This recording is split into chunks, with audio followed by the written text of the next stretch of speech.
Taylor AIDS Foundation in the fight to modernize outdated HIV criminalization laws. Go to etaf.org. HIV is not a crime. Campaign funded through the support of Gilead Sciences Incorporated. I'm a wife and the mother of 2 kids, and I've got a good job. Bye, Mom. See you, Mom. A pretty important job. Because of my family and my job, I really care about this neighborhood. It's a good neighborhood. Yes, there's some crime. And when I drive to work, like now, I realize that some people here don't trust the police. So the police should be reaching out to this community, and this community should reach out to the police. That's the way to make this a safer place. And when I get to work in the precinct house and put on my uniform, I can tell you, as a police officer, that this department is reaching out to the community, and the community is doing its part. We're building partnerships. This should be happening everywhere. This is how we can all be safer. Get involved. Start the conversation. Start the conversation and help stop crime. To learn the 5 things you can do, go to ncpc.org/prevent violent crime. A message from the National Crime Prevention Council and the Bureau of Justice Assistance. It's time for Woodward Boomer basketball on Z92. In my book, we're going to be winners. With the call of tonight's game, The champ is here. here's Tyler Riggs. What time is it? Game time. Hello and welcome, everybody. Thank you for joining us on Z92 Boomer TV again this afternoon as we come to you from the Hive in Kingfisher for regional Consolation Championship action. It's Woodward on both sides, girls and boys wanting to punch their ticket to areas today and can do so with some big wins. The Woodward girls, of course, it's the rematch. It's part 3 against the Elk City Elkettes. 2-0 so far. The Elkettes are on the season against the Boomers in both times in thrilling fashion. Elk City took the win near the beginning of the season, 44-38. The girls in the district championship game had the lead. Woodward did, 31-14 in the half. Elk City stormed back, taking it 53-51 in the closing seconds. For the boys, they face the upstart Cash Bulldogs. Yeah, not Cashin. Cash Bulldogs team that upset Cushing yesterday. Took down number 13 Cushing, 50-47. Eric Scott alongside me. And Eric, here we are. We're hoping we get to this point in the weekend, and so far the Boomers have succeeded in that sense. Yeah, they absolutely have, and I'm excited about today. You know, we talked about it. The boys should be playing tonight, unfortunately, and honestly, the girls should be playing tonight as well, or at least, you know, kind of be at this point just through a different route because, you know, the first time, the district game against Elk City, they should have won. I mean, they couldn't hang on to it, and I know that's something they're hungry to kind of reset themselves from, get that dirty taste out of their mouth. You know, and the boys, just because of the way matchups work and all that kind of stuff, we feel like we should have been playing tomorrow night, but it is what it is. And tonight. You're playing Weatherford tonight for the regional championship, but you know, it is what it is. You know, ran into a buzzsaw on Monday, man, I am all messed up today. You're good. I am all messed up. On Thursday in Weatherford, ran into kind of a buzzsaw against them. You know, so it is what it is. Both teams are hungry. They're ready to. You know, they don't want their season to end today. They're ready to play next week in Stroud for area. So, you know, let's get out there and take care of business and do some work. Absolutely. And, you know, to that point with the girls, we mentioned it earlier where we talked to them, you know, at Wednesday night about that, just the motivation factor. Say, hey, we want to get that regional Consolation Championship, and we hope we get Elk City. They want to avenge that loss, those losses, I should say, as you were talking about. So that's been a motivation factor. And the girls, man, have been playing some of their best ball these last 2 days. Took care of Cash, 70-35 on Thursday. Come back yesterday against a good Manford team. And in both of those games, Eric, we saw the girls really spread out the ball. Back-to-back days, you had 4 Boomers reach double figures for a team that usually only averages 2 reaching double figures. So, you know, that's a sign they're spreading out. They're trusting each other, and that's something you definitely want to see come regional, and hopefully that carries into area should they be able to win today.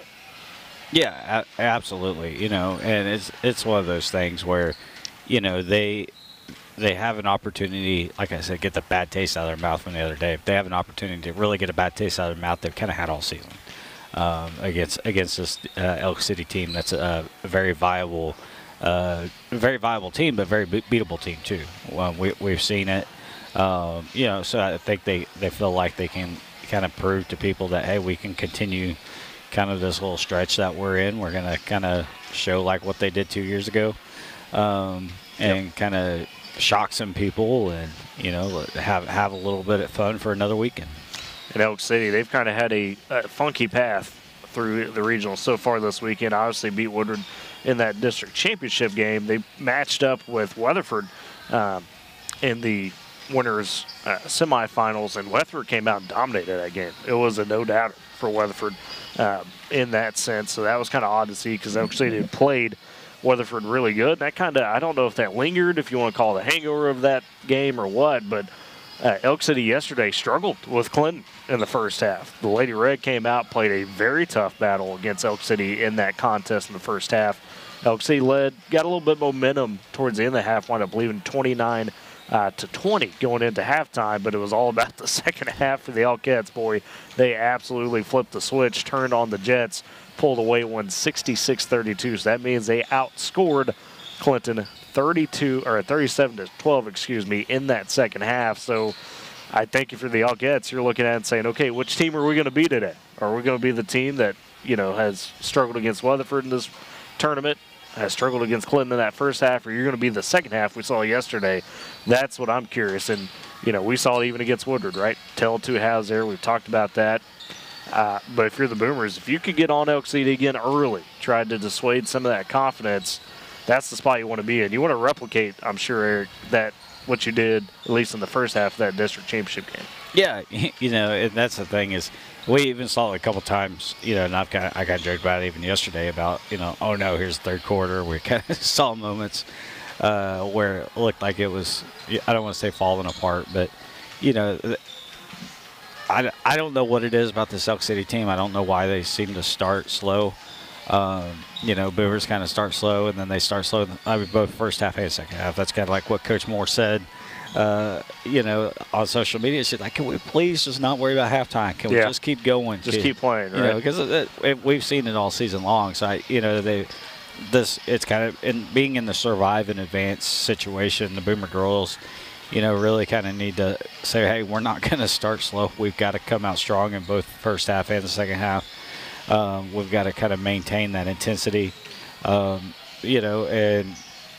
against a team like Elk City. Hopefully you can build that lead like you did against them earlier in the season. So when they start to pour it on, that you've built enough lead that, and you can stop. I say that because we did build enough lead in the district championship, but we kind of fell apart completely there for a while, which allowed them back in the game.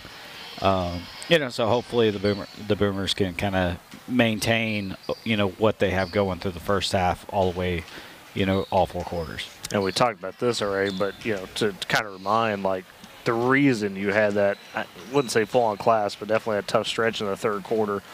Bradley Douglas Fisher gets that early fourth foul. She goes to the bench, and it just absolutely destabilized what attack the Boomers had. Briley, to her credit, man, she has been playing on another level in this postseason. That game, she had 18 and 13 against Cash, had a really strong effort, led the team there with 20 points. And then yesterday, wasn't the leading scorer, but was getting after it on the boards, especially when we needed it late against Manford. And you look around, again, Kaylee Mills led the team with 14 points yesterday.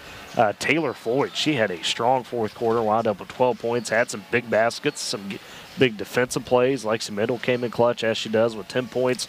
And, girls even like Bailey Nelson and Caitlin Culp come in and play their roles. Maybe not as much on the scoring side, but providing something defensively and, trying to be tough. So these girls, I can't stress enough. It's nice to see how they've come together, and it feels like they're really trusting each other out there on the court right now. Yeah, they really are starting to they're playing with a lot more kind of chemistry.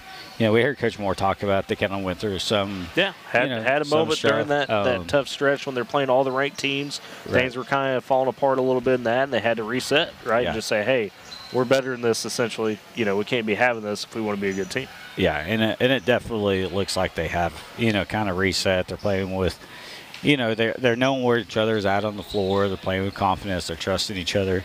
You're going to hear me say this, hopefully next weekend again. But man, Taylor Floyd, she's been my most, who I think has been the most improved player on this team this year. Watching her through, like in middle school, in last year JV ball, you knew what she could be, but she's got that confidence, and she's not afraid to shoot it. We've seen her knock down some big threes at times. She reads the ball well off the rim. She'll get in there and get some rebounds. You don't expect her to be a rebounder. Looking at her, she'll jump in there and get a rebound and battle. So so these girls kind of, I'm not going to say they're firing on all cylinders necessarily right now, because they definitely have a few things like rebounding at times, things like that still. But they're definitely playing some pretty decent basketball right now, and definitely have a really good shot today against the Elkettes. Yeah, and you mentioned Taylor Floyd really has evolved into that Swiss Army knife. It's always interesting because she's never necessarily the lead person in that sense, but she's always right there in the tops of the team, right? Whether it's rebounding, assisting, getting steals, scoring. She can kind of do a little bit of it all from that guard position. A lot of these girls have evolved into that as well. You think Kaylee Mills will have some of those stretches. We've seen Bailey Nelson kind of do that here and there, and then, of course, Lexi Mendel and Bradley Douglas Fisher doing what they do as well. So both teams on the court going through their warm-ups, getting their shots up. We'll go ahead and step aside for our first break, start looking at what the Elkettes have to offer today, look at some of the big keys for the Boomers to try to take down Elk City and punch their ticket to area this afternoon. You're listening to Boomer Basketball on Z92 and Boomer TV. At Bank of Western Oklahoma, we've been a cornerstone of the community since 1908. Being locally owned and operated, we understand the values and the culture that define Western Oklahoma. From supporting local farmers to helping small businesses thrive, we take pride in offering personalized banking solutions that reflect our deep understanding of Western Oklahoma. Discover the difference of a bank that's been by your side for generations. Bank of Western Oklahoma, member FDIC, an equal housing lender. And back in Kingfisher as we get set for the Order Rules to take on the Elk City Elkettes. Let's talk about the Elkettes. Of course, mentioned their path already through this regional so far. They come into this at 18-8 on the season. And when you look at some of the key X factors for this team, it begins with Abby Brown, the senior elite scorer. We've seen her filled up multiple times against multiple opponents, often going for 15 plus, gets into the 20 ranges really easily. She plays physical. She plays tough. That can lead to some foul trouble for her. We've noticed that kind of, she's always trying to be active in the play, but she's got a good supporting cast around her. Girls like Campbell Garbarino, Lucy O'Hara, who had what turned out to be the game winner in the district championship game against Woodward, as well as Ellis Tilly, a solid senior. Kaz Ulrich, she'll sometimes start, sometimes be the first off the bench, depending on the matchup at hand against Woodward. She's been a starter due to her size and length. Can be a problem down low, no doubt about it. But this Elk City team, make no mistake, they could go 7, 8, 9 deep at times. And these girls, it's kind of like what we talked about in Manford yesterday, right, on the boys' side, where you look at them and think, okay, they look all right, but they get on the court, man, and they are absolute workers out there. They get after it, and they'll get after you really, really quick. Yeah, they will. They're definitely a hard-working team. They're not, Abby Brown, she's a scorer, but the things that she does, the way she gets to the basket, she's not a pop three type of player. She'll knock them down when she needs to, but it's her getting to the basket. We saw her hit a drive to the basket one time yesterday, and she kind of made this acrobatic move while taking a shot. She still converted. Yeah. Against Clinton last night. She's a great player. But they navigate that well. They, I think, as far as coaching staff, they kind of know that there's a good chance she may get herself in trouble at times. But if she gets herself in trouble, she sets out at least a third of the game or a quarter of the game, but at the same time, she's still a 1,000-point scorer. She is. So that kind of shows you the type of scorer that she is. And like I said, it's not necessarily standing behind the three-point line popping threes. No. It's attacking the basket. She's a true three-level threat. There's no doubt about it. Right. And then you have, Garbarino who will sit there. She'll attack the basket. She's great around the rim. O'Hara, she'll try to. She struggled the other night for the Boomers. And we even saw it against Elk City or Clinton last night, where O'Hara struggled a little bit, and all of a sudden she hit some shots. Well, she hit a half-court shot at the buzzer there. What was it, right before the half? And she just clutched like that. Right. She had the game winner against Woodward. She finds it. Yeah, and I think about what Coach Godwin told us last night about Elk City. He's like, I think it's intentional. I think he basically says go out there and just kind of play around for a while, and then second half go out there and take care of business. That's obviously not going to be true. But, yeah, I'm sure Coach Ham would disagree with that, but it's just how they played. Right. And so they're good. They're a good team. It's going to be a good test for the Boomers, but we know the Boomers do match up well. Against them, the big thing for the Boomers tonight is going to be rebounding. Today, it's going to be rebounding because we saw, especially in the first matchup, we didn't see it nearly as bad in the second matchup, but that the Boomers struggled allowing offensive rebounds and extra possessions. Also, for the Boomers, they've got to do a better job. Where they did well in the first half the other night. Last week, whenever we went to Elk City, but against that press. Yep. They broke the press really well in the first half, and in the second half it fell apart, and we were throwing it right at them. Throwing it to one of our players who isn't there, and goes out of bounds, or whatever it is. We just had trouble getting the press, so the Boomers got to play, smart basketball today.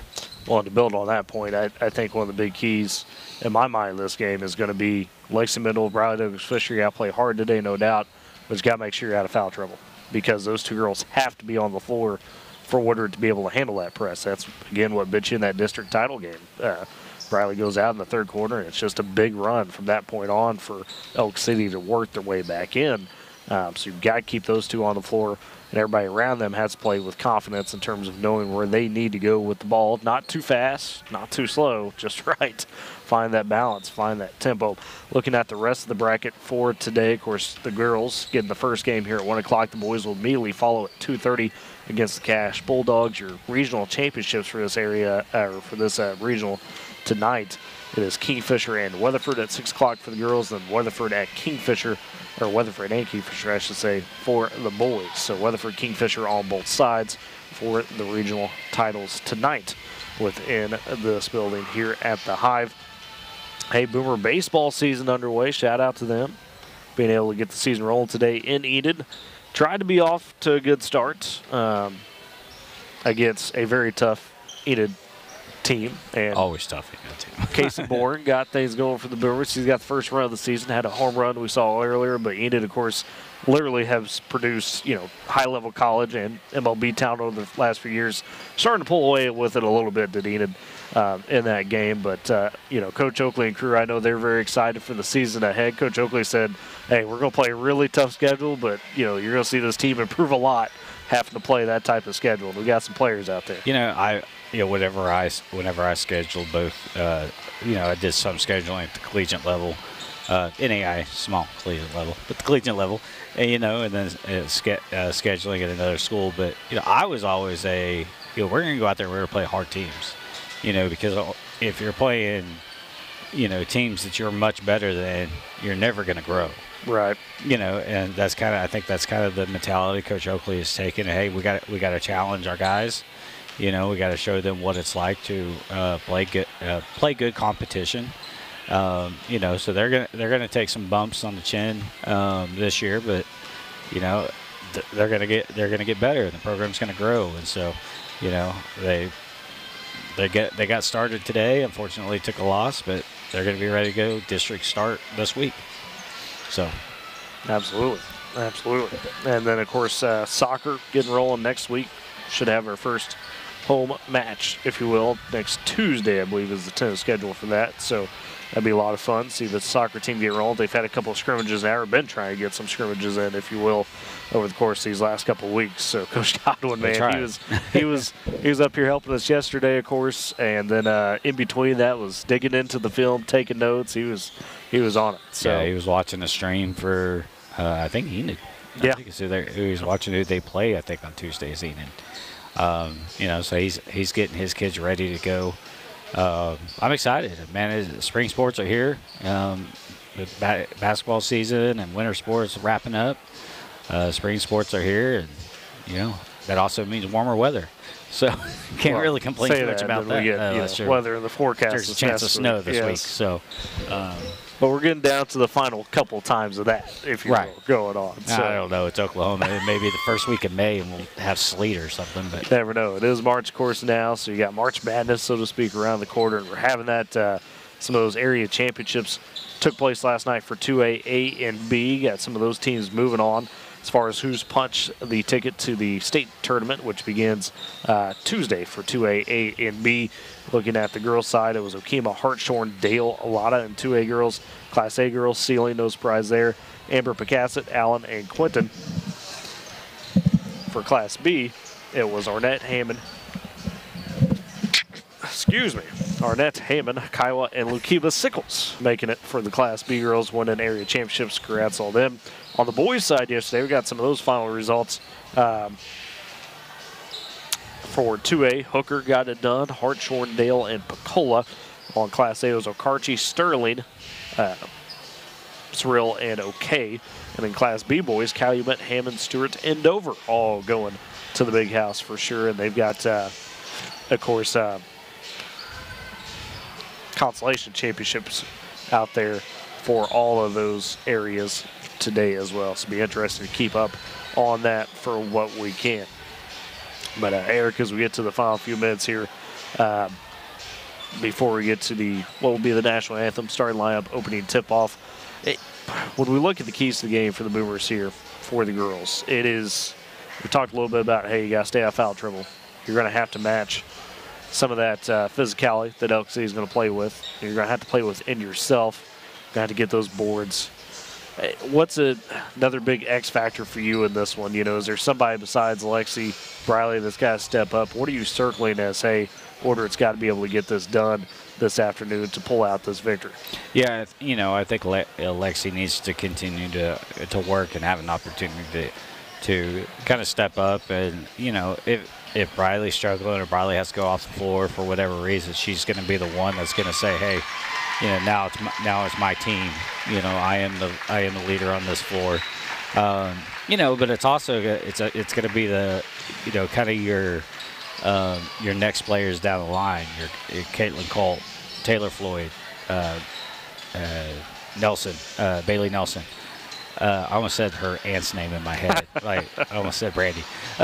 Bailey Nelson, like, they're the ones who have to, you know, kind of step up, play clean basketball. Yeah. You know, they don't necessarily have to be, you know, scorers, because I think, you know, the way Briley's been playing, the way, you know, Lexi can get to the rim, Kaylee, you know, but they need to play clean basketball, smart basketball, not turn the ball over, you know, be those good secondary type of players that aren't going to be flashy, and they're not going to be recognized for a whole lot, you know, but they're going to be key players in getting the win.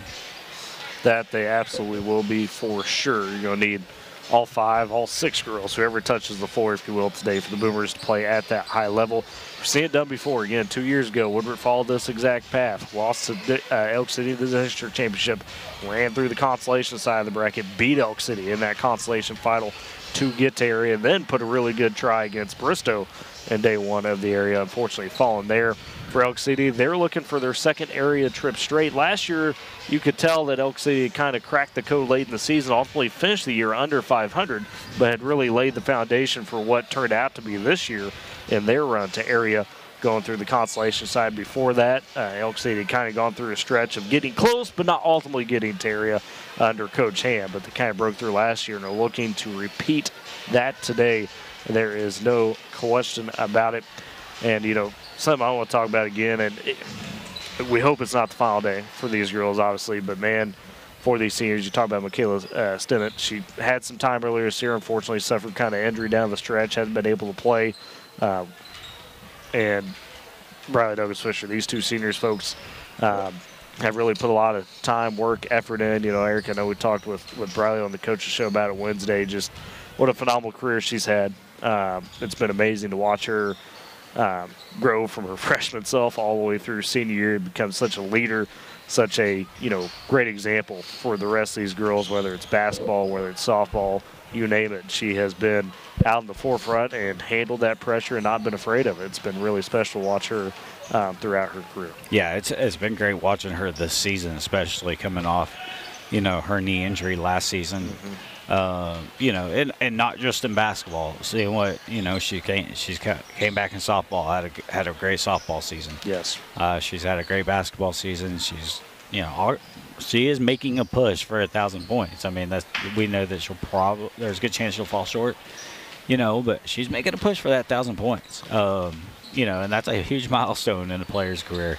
And then what shouldn't she's done here? She's going to be out there 7th hour and after school on the soccer pitch. Yep. Working on the soccer pitch. And then I'm sure that she also will play a little bit of slow pitch softball as well. So, like coming back from a knee injury, I know it was only an MCL, but it's still a knee injury. Yes. And you step just right and you can feel it. And she's out there battling night in, night out, and she will be through her spring sports, and she's been a great athlete for the Boomers. Yeah, so it's such a great example. We heard Lexi talk about it, how she's tried to, and you mentioned a second ago, Lexi kind of realizing like, hey, next year it's going to be on me to be that person, right? To be that person out in the forefront. She's learned a lot from Briley in that sense, and they've grown real close in that. And you tell the rest of these girls really respect and, value what Briley brings to the table as a senior leader. Great Plains Bank, heritage, trust, respect. Those are the things that make Great Plains Bank great. With deep roots across Oklahoma and Texas, they are in touch with communities in which their customers live and work. Compass Athletics, from sports equipment to championship trophies and everything in between. 2024 Main Street in Woodward, or 580-256-7045. Compass Athletics and Great Plains Bank, powering Boomer Sports this season on KMZE FM Woodward. So we get down to the last couple minutes before we get to our national anthem. The Boomers today, the home team for the girls. The boys are going to be the away teams. The girls, the home team today, they'll be wearing the white uniforms, white tops and bottoms. Elk City going to be the road team. They will be wearing their road brown uniforms with the white trimming as well with that jersey. It's matchup number 3 between these teams on the season. Elk City has emerged the better team the first 2 times. The Boomers, though, trying to get that ultimate revenge, as they had done 2 seasons ago, and get the last laugh, if you will, coming in to this spot. And good crowd, I would say, on hand. Probably the best we've had for the girls' game so far. It helps that it's now Saturday at 1 o'clock as opposed to Thursday and Friday at 1 o'clock. Saturday, 1 o'clock. You want to make a quick trip in Oklahoma City if you need to, or up to Enid. That's the nature of living in Woodward. You kind of plan everything out as far as what you're doing. You can't just go. But, yeah, good crowd. I think everybody's excited to, see what these kids can do tonight, both on the boys and girls sides. It's really developed, on the girls' side for sure, into a fierce rivalry between these two teams. These crowds are being rocking. We had a lively atmosphere last night with the Manford boys and the Woodward boys. So I don't think we'll get quite to that fever pitch, but who knows? It's passionate fan bases. So let's go ahead and turn over to the PA for our national anthem and starting lineups. These activities are primarily student participants. The purpose of this activity is to provide positive learning experience and opportunities for personal growth of participants. We're pleased to host Elk City and Woodward today. The competition is being conducted according to the rules of the Oklahoma Secondary Schools Activities Association. Cheerleaders, officials, and spectators can and are expected to assist in the promotion and achievement of good sportsmanship ideals by taking personal responsibility for keeping this contest at a high level of fair, clean, and wholesome competition. Good luck to both teams. We ask if you would please rise and gently remove your hats for the playing of the national anthem.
was your starting lines for both squads. Had a little impromptu crowd having to sing the national anthem. Did a great job. That's kind of awesome. I kind of got chills listening to that. Yes, that was great. So, but your starting lineup, a little bit of difference between both teams here. The Boomers breaking away from their traditional starter five. It will be Taylor Floyd, Lexi Mendel, Riley Douglas-Fisher, Kaylee Mills, and Caitlin Colt drawing the start today over Bailey Nelson.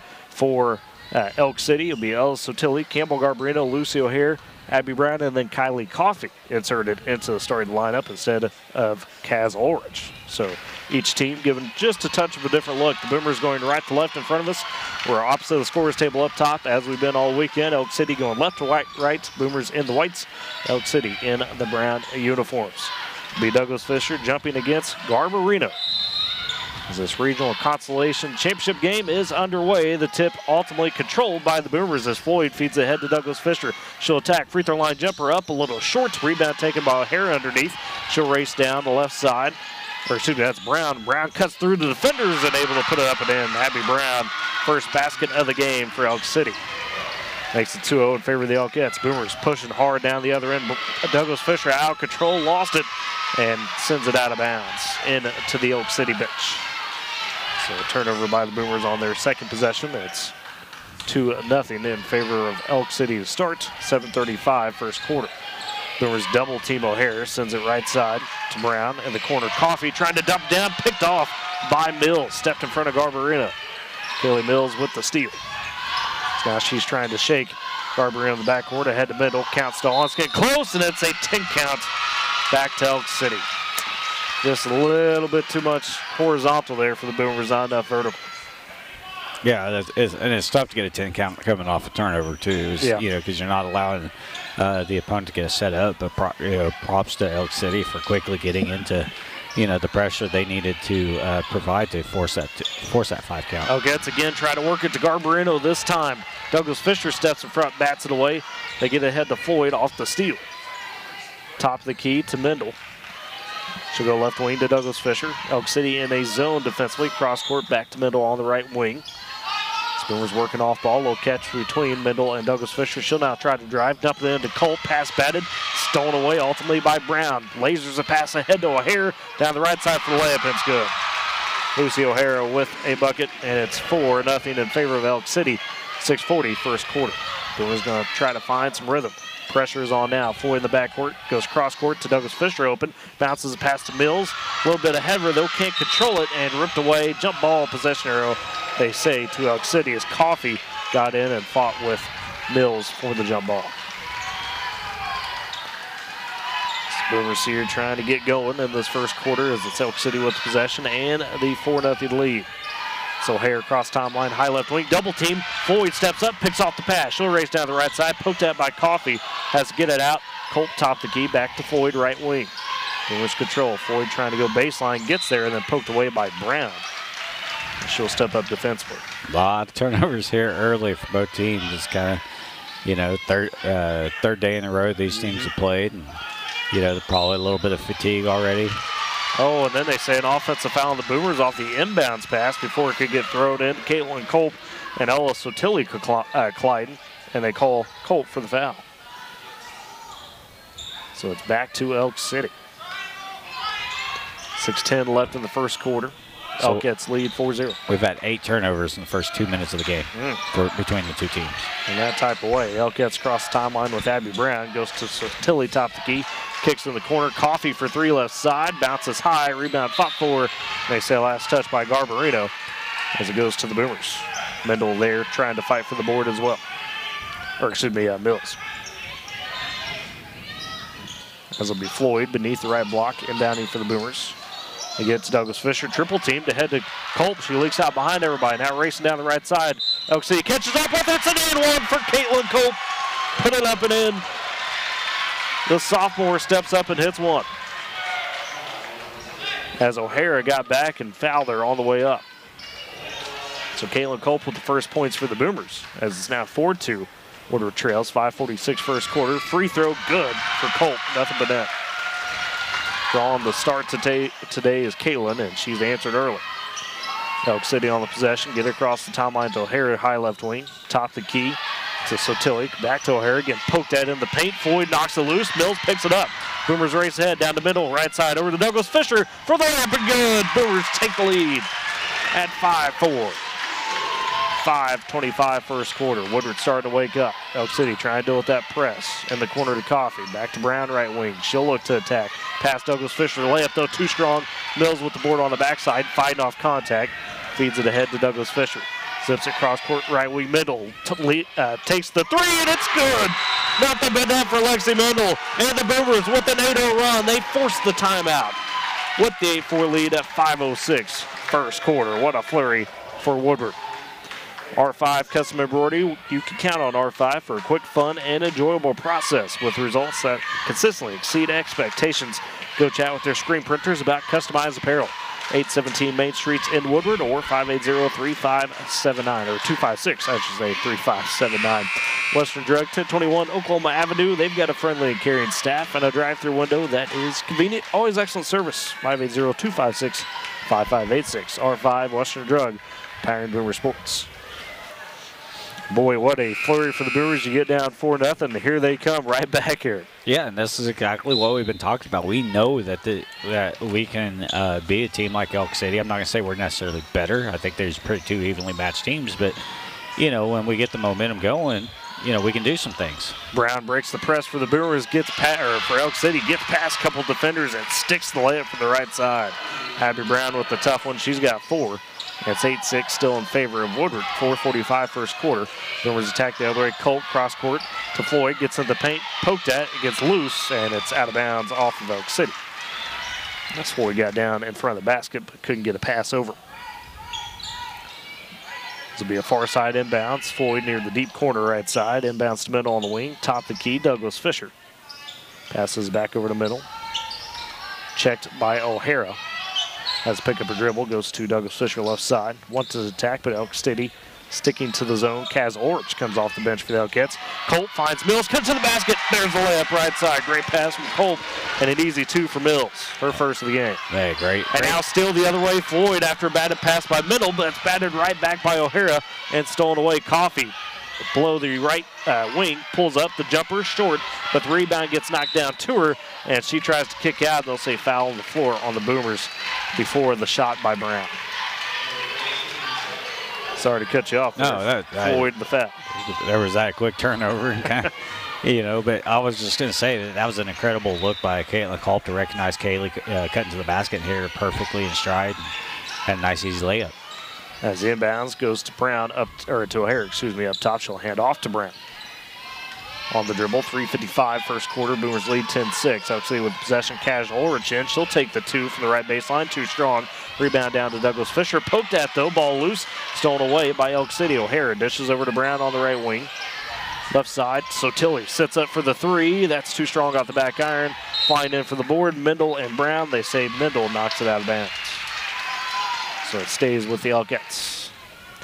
3:40 first quarter. Boomers lead 10-6, trying to come up with a stop. As it's Sotilli beneath the left block, the inbounder. Gets it to Brown on the baseline. She gets under the basket and traveled with it, they say. Got in some traffic, tried to kick it out to Orich.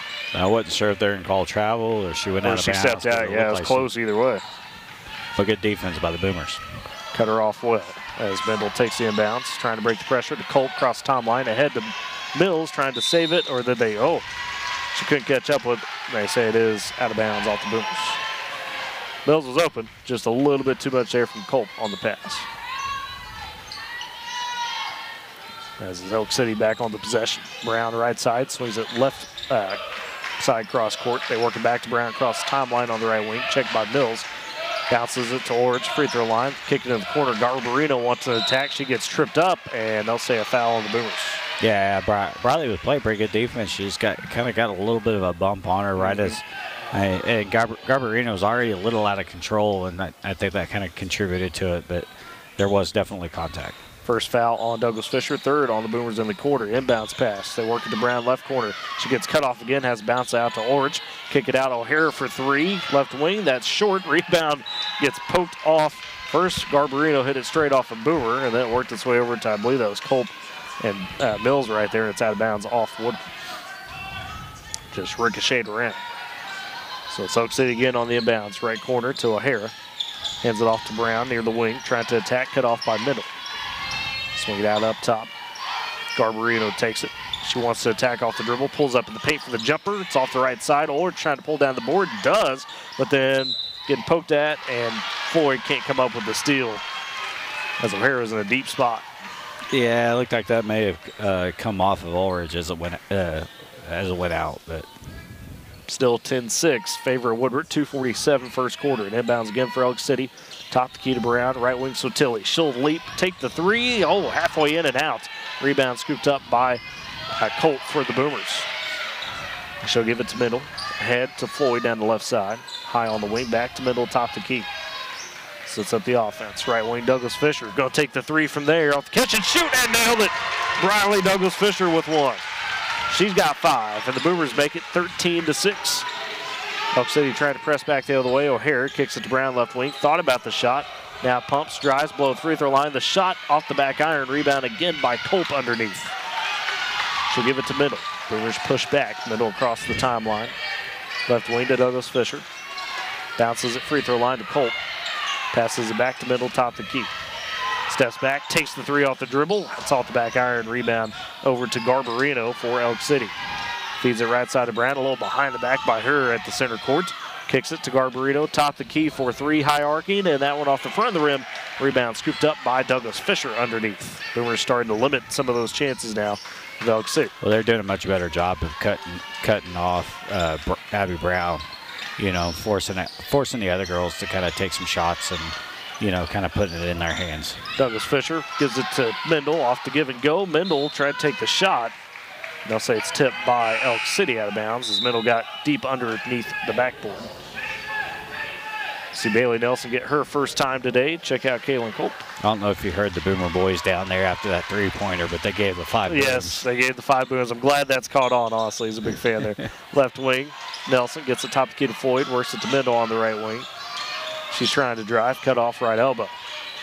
Stepped in the game for Elk City. It is Blakely. Ball, tight defense. Now turnover by the Boomers. Sotilli racing ahead. Nelson trying to catch up with her. Sotilli just scoops it up helplessly. Missed the shot, but that ball able to get the rebound underneath and fouled. I don't think they might have got a shooting foul. I thought it was more on the floor. And it's going to be a shooting foul. Yeah, her second. I think what they were saying is she was trying to kind of scoop it back underneath for the putback. She was just a little far away from the basket. It was borderline, but I can see where they may have thought she was shooting. First free throw for Ball, high off the back iron. So it remains 13-6, still in favor of Woodward. Minute 6 first quarter. As O'Hara checks out and gives way to Collie Coffey back in the ball game for Elk City. It's Ulrich, Sotilli, Ball, Brown, and Coffey the 5. Second free throw for Ball, that's good. Splits the pair. As Boomers the other way, leading 13-7. Douglas Fisher goes cross court to Floyd, high left wing. Finds Mendel, top the key. Down to 55 seconds first quarter. Right side to Nelson. Looking to dump it into Douglas Fisher. Poked at. Douglas Fisher has to retrieve it. She's double teamed deep. And tried to throw it off Elk City, but hit herself instead. Well, I think she threw it off, and the ball kind of bounced back towards her a little bit, went off the back of her foot. I don't even think she felt the ball come off, but. Kaylin Cole back into the ball game. She'll check out Taylor Ford. Elk City possession, 40 seconds left in the first quarter. Boomers lead 13-7. A deep pass in the paint to Sotilli connects from Brown. They work it back out to Coffey. Hands off to Brown, right wing. She crosses over, kicks it. Ball for 3 left side. High off the back iron. Rebound, Colt strong with it. Floats it ahead to Douglas Fisher. Goes ahead to Nelson, but the pass way too strong. Nelson was streaking open down the left side in transition. Good idea, just couldn't quite execute. Yeah, I'm impressed with the rebound, though, by Colt. Yeah. She went up high point of that perfect. 20 seconds remains first quarter. Elk City back with it as they trail 13-7. A little catch between Ball and Sotilli. Ball top the key, right wing now to Coffey. Tees up another 3. That's off again. Rebound underneath by Douglas Fisher with 7 seconds. She'll try to race ahead, cut off, double team to Nelson with 3, to Culp with 2, and she just fires a pass that's picked off by Coffey, and that is how we end the first quarter. It's Woodward up 13-7 after 1. We'll step aside. You're listening to Boomer Basketball on Z92 and Boomer TV. Feel safe and secure with Arlo Wireless Outdoor Camera, available at Pioneer. Arlo offers top-notch protection with crystal clear video quality, rain or shine. Monitor your home from anywhere with remote smartphone access, whether you're at home or on the go. Arlo keeps you connected to what matters most. Trust Arlo and Pioneer to keep your home safe and secure. Visit gopioneer.com to get your Arlo wireless cameras today. You tackle an endless to-do list every day. It may seem like a thankless job, but you know better. It's the little things that matter most. That's why you'll appreciate the enduring value of the Michelin Defender tire. Designed for doers like you, Michelin's longest-lasting tire keeps you on the go longer, so you have one less thing to worry about on your next road trip. Stop in today for miles of uncompromised safety and performance. Visit your local Michelin dealer, High Plains Tire, at 2220 Main in Woodward. Back to the Hive in Kingfisher as Boomers lead 13-7 after that first quarter over Elk City, and Woodward starts with the possession to begin the second quarter. It's Floyd inbounding on the near side in the middle backcourt. She's picked up by Brownie Beetle. Middle crossover across half court line. Left wing to Floyd, trying to drive, cut off. Now double team, gets it to Mills behind her. She'll attack. Free throw line to Douglas Fisher. Right-handed shot, just a little off the mark. Rebound taken by Ball underneath. She'll feed ahead to Brown for Elk City to Ulrich in the paint. Puts up the right-handed hook and gets it to go. Kaz Ulrich with the bucket. It's her first, makes it 13-9. Still in favor of the Boomers, trying to break that pressure. Mills near center court, gets it to Floyd left wing. Just hands it off to Mendel, who comes to her. Now Mendel sees a hole, she'll attack, kicks in the corner. Nelson tees up the three from there. Just a bit off. Rebound the backside, though, by Mills. Down inside. Oh, they give an offensive foul to Mills. Kind of backed in to Coffey. Coffey reacted, and they gave her the call. So Kaylee Mills with her first foul. Wouldn't have had the easy second chance underneath. There's a blue ball. And Sotilli again playing catch to break that pressure. Ball gets it ahead, kicks in the corner. Three on the way from Coffey, and that one high off the back rim. Rebound skied for by Mendel. She'll take it for the Boomers. Down the right side. On the wing, now it goes to the top of the key. Still on the dribble, picked up by Ball. That's been the matchup. She gets a bit of a high screen from Floyd, kicks it left side to Nelson. Nelson trying to go to the baseline to Douglas Fisher, and the pass a little off the mark there. Nelson too quick on the trigger. It's off Douglas Fisher's hand. 13-9. Boomers still lead, but Elk City trying to crawl back into it here. Ball left wing. Coffey back up to Ball, sees the double team, splits it, gets in the paint, races by Douglas Fisher, and sticks the layup right-handed. Tough move by Ball. She's got 6. That's a big thing. Boomers are going to have to do a better job of cutting her off. 13-11. They put the score on the wrong side there. The other way, Floyd for the Boomers, trying to bounce it to the elbow to Mills, and then picked off. Steal by Elk City again. Ball feeds it, Brown feeds ahead to Ulrich, gets the foul and one for Kaz Ulrich. Ties it at 13. A chance for Elk City to reclaim the lead for the first time since early in the first quarter. They jumped out to the 4-0. Second foul on Kaylee Mills. And now a timeout taken by Woodward before the and one free throw. St. Louis State Bank now at the branch of Woodward, the new location, 2314 Williams Avenue. St. Louis State Bank Woodward branch offers full-service banking, including personal checking, savings, home and commercial loans, mobile and online banking, wire transfers, and much more. M&D Enterprises and a Lawnmower Shop for your best lawn, porch, or patio. M&D Enterprises and a Lawnmower Shop are your people. They carry everything you need to make your greenscape that little piece of heaven you've always dreamed of. Locations in Woodward, Ken, and Weatherford. M&D, St. Louis State Bank, powering Boomer Sports this season. So momentum is swinging back in favor of Elk City, who had it to begin the game. The Boomers had captured it through much of the rest of the first quarter and into the second, but the Elkettes started to roll a little bit now. Yeah, and honestly, the way the turnovers look, you'd think it would be a little bit different game than even this. The Boomers have 15 turnovers already. Free throw for Ulrich, that rattles home. She's got 5 off the bench, and Elk City reclaims lead, 14-13.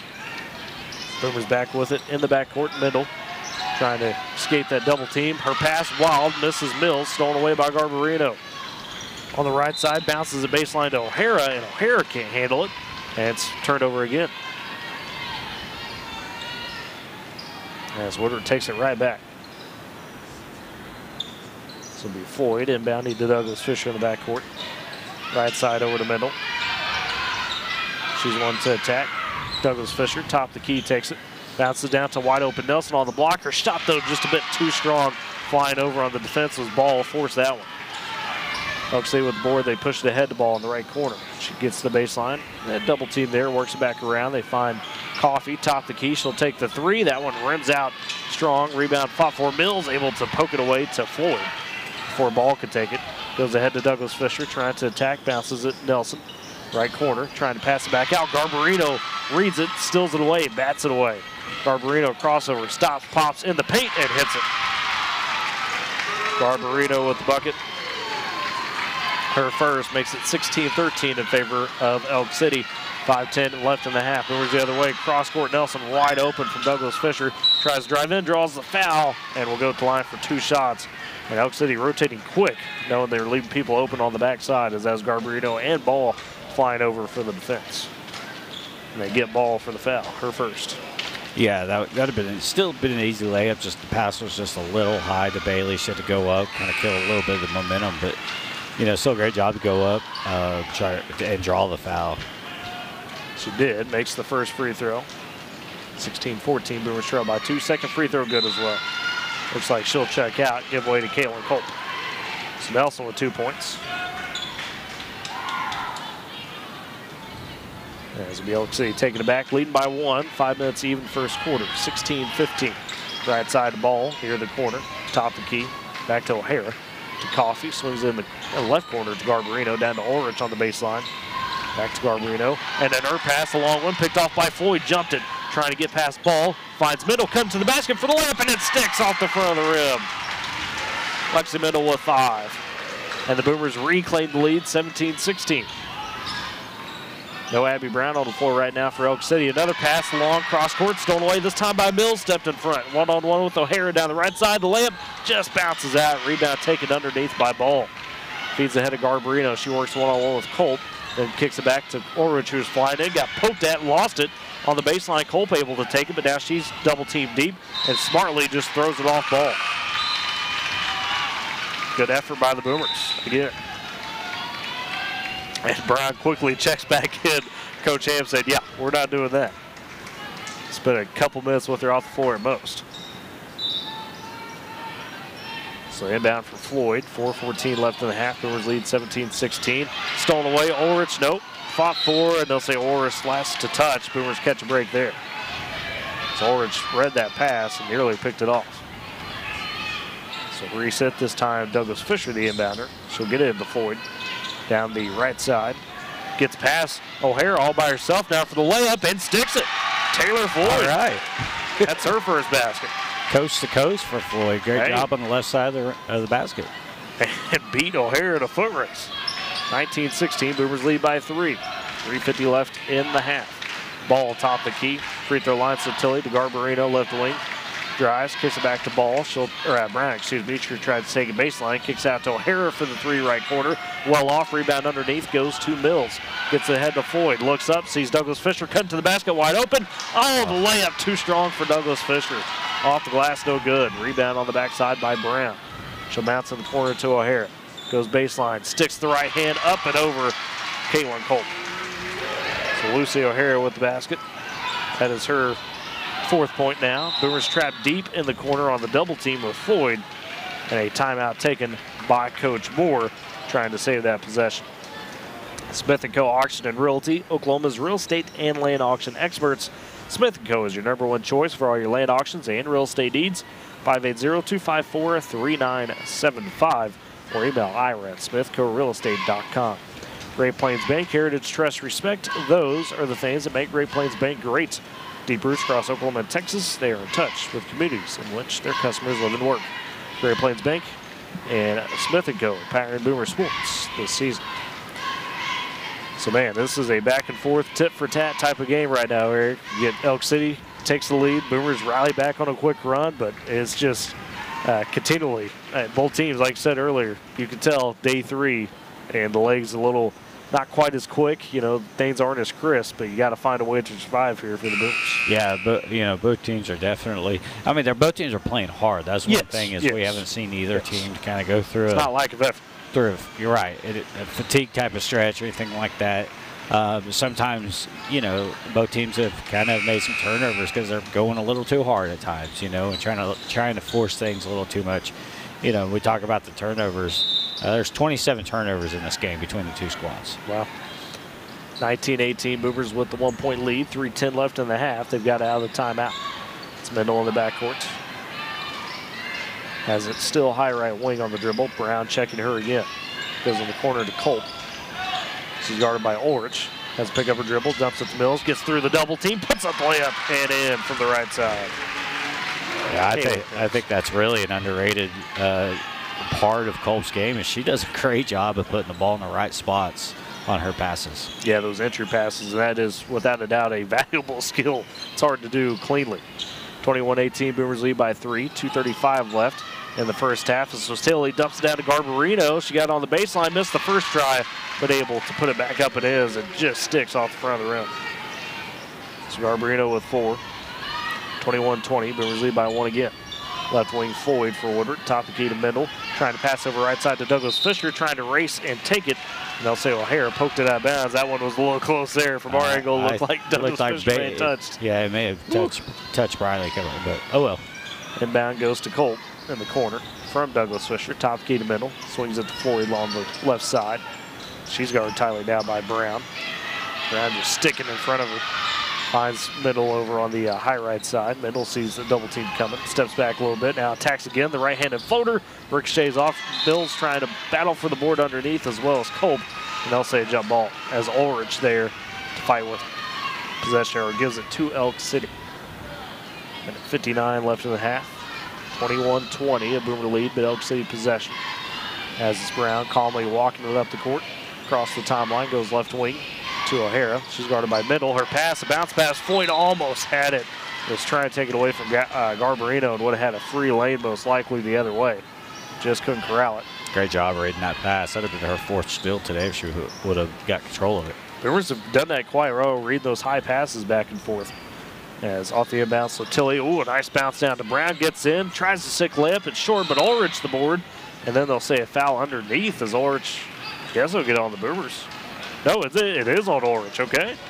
I didn't see the foul either way. Yeah, I just saw a rebound. I'll definitely take. I thought they were calling, because to me it looked like right as she caught the ball, her foot was right near the baseline. Right, thought maybe out of bounds. I thought they were calling. Yeah, but no, they say a foul on Ulrich, her first, second of the quarter. Minute 25 left in the half. Boomers lead 21-20. It's Floyd, left wing, pumps, drives. Then the baseline jumper hits the back iron, but Culp the board. Misses the second chance, and it's poked around. Brown able to come away with it for Elk City. She'll get across the timeline. Down the left side, kicks in the corner to Galvarino. O'Hara takes it, kicks it right side. So Tilly for 3 on the wing. That's off the back iron. Ulrich bats a rebound over to Brown, who easily cleans that up. Brown with 8, Elk City back on top, 22-21, 55 seconds left in the half. It's Mendel, top key for the Boomers. Free throw line to Mills. Kicks it over to Douglas Fisher right side, and then an offensive foul underneath by Woodward. Let's see if that's Culp. It's going to go against Culp. Yeah. So that's the 3rd of the quarter for Woodward, 2nd on Culp. Yeah, she's so strong that I think whenever you get a player that's just a little bit weaker as far as underneath the basket, she makes a little bit of contact and they just go flying. It was overall, it wasn't super egregious, but maybe so a little bit, but definitely foul. Elk City that way, so Tilly, a free throw line jumper, falls. Got open there. So she'll find her first basket. 24-21 now in favor of Elk City. 30 seconds left in the half. Boomers with it, top key Mendel. Passes over to Douglas Fisher. Ooh, almost too high. Douglas Fisher collects it. Goes cross court, left corner to Nelson. Has the leap high forward. She's immediately double teamed. Now getting tied up. Jump ball possession, although keeps it with Woodward for 17 seconds left in the half. It was getting a little dangerous on those long passes. Yeah, they definitely need to be a little bit more crisp type of passes, even across the court like that. As she threw it a little high, and Bailey had to go up and get it. And bounds goes to Mills with 14 seconds. Top key, right wing to Nelson. little bit of a dribble, fires it down to Colt, turns around, tries to take the shot, and Ulrich swats it straight up. Rebound taken by Elk City. Galvarino down the left side with 4. Top key goes cross court to O'Hara. They find Sotilli. Can't get a shot off though before the end of the half. And that's how we end the half with Elk City up 24-21 over the Boomers into the break. We'll step aside. You're listening to Boomer Basketball on Z92 and Boomer TV.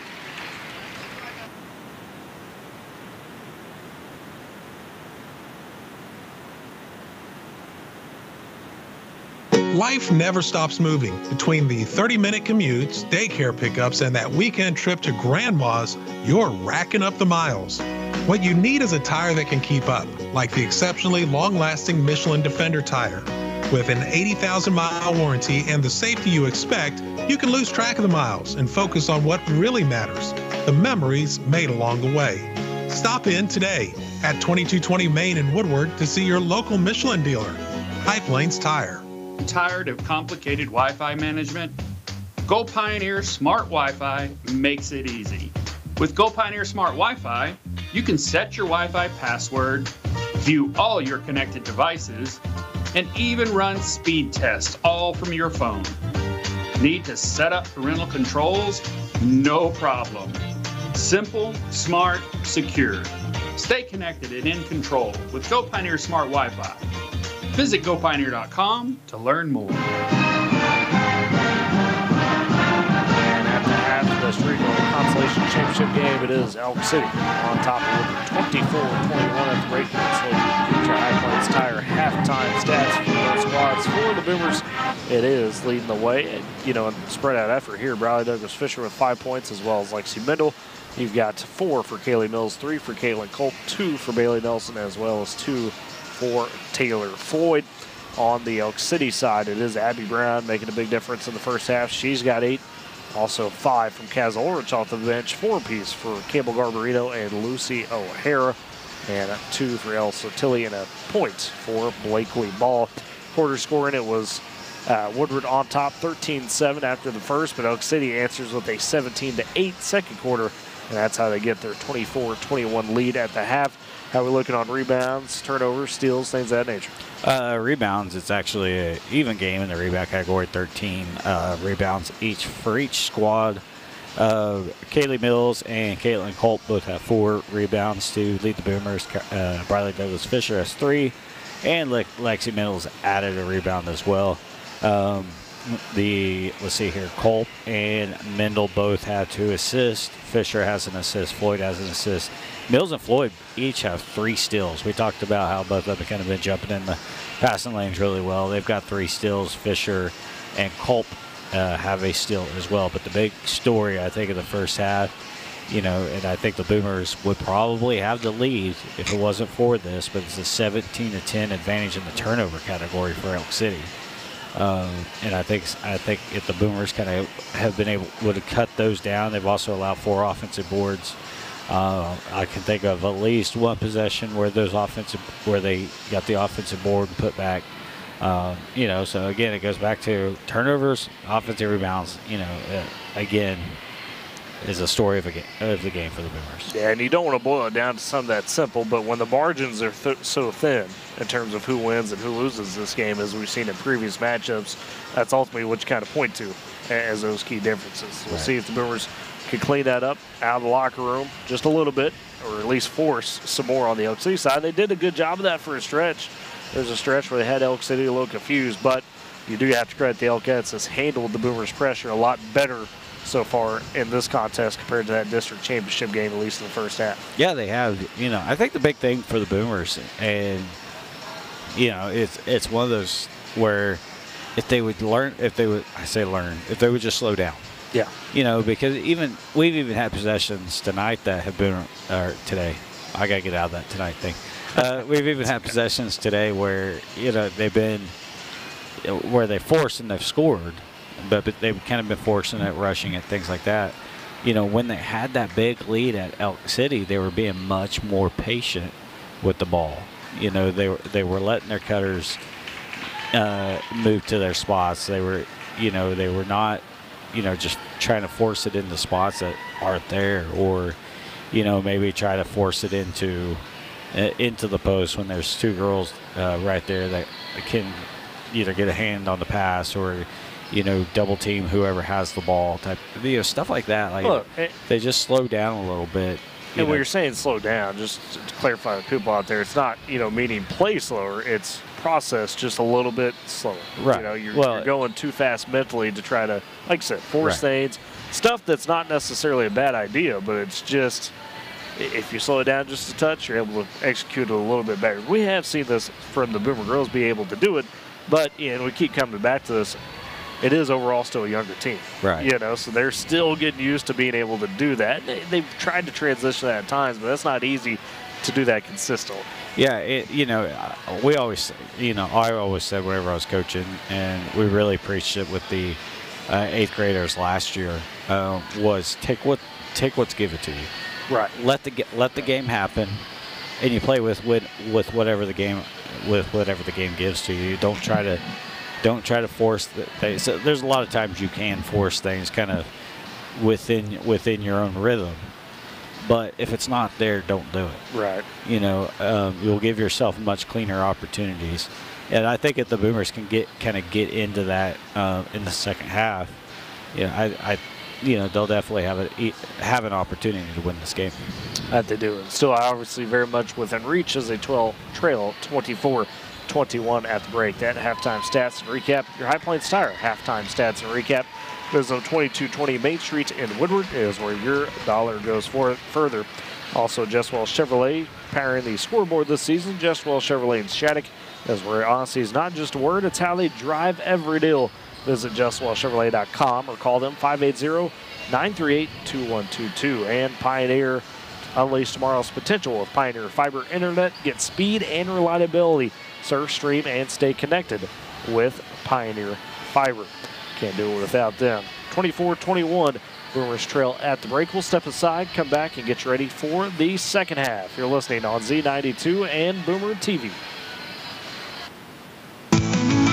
At Bank of Western Oklahoma, we know what it takes to keep your farm running smoothly. Our experienced lenders understand agriculture and offer competitive loans for real estate, livestock, equipment, and more. We are locally owned and invested in our communities, making decisions that benefit you quickly. Bank of Western Oklahoma, the bank that works as hard as you do. Member FDIC, an equal housing lender.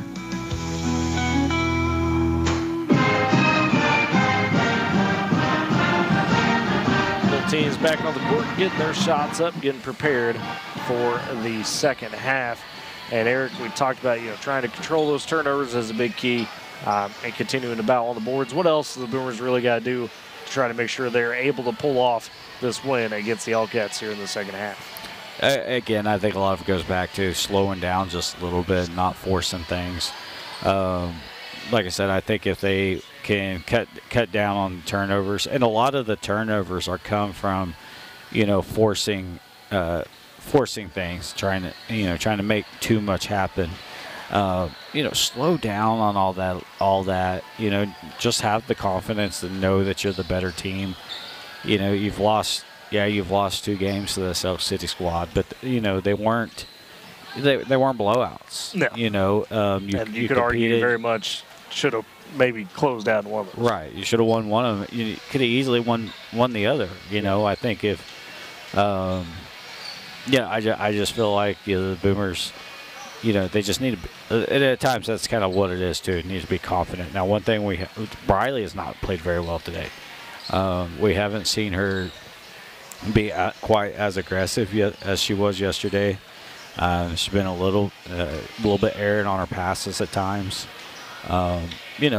Just if Briley can slow down and kind of take over, that's the thing. Like looking at the scoring, it's pretty leveled out for the Boomers, which is great. We want that, but we haven't seen, Briley and Lexi kind of take over on the offensive side yet. And if one of them does that, and we continue to do overall what we've been doing on the offensive end of the floor, cut down on those turnovers, Boomers should win this game. That they very well could do, no doubt about it.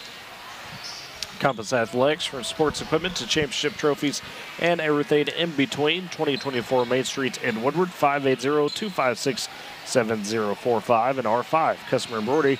When you work with R5, you can count on a quick, fun, and enjoyable process with results that consistently exceed expectations.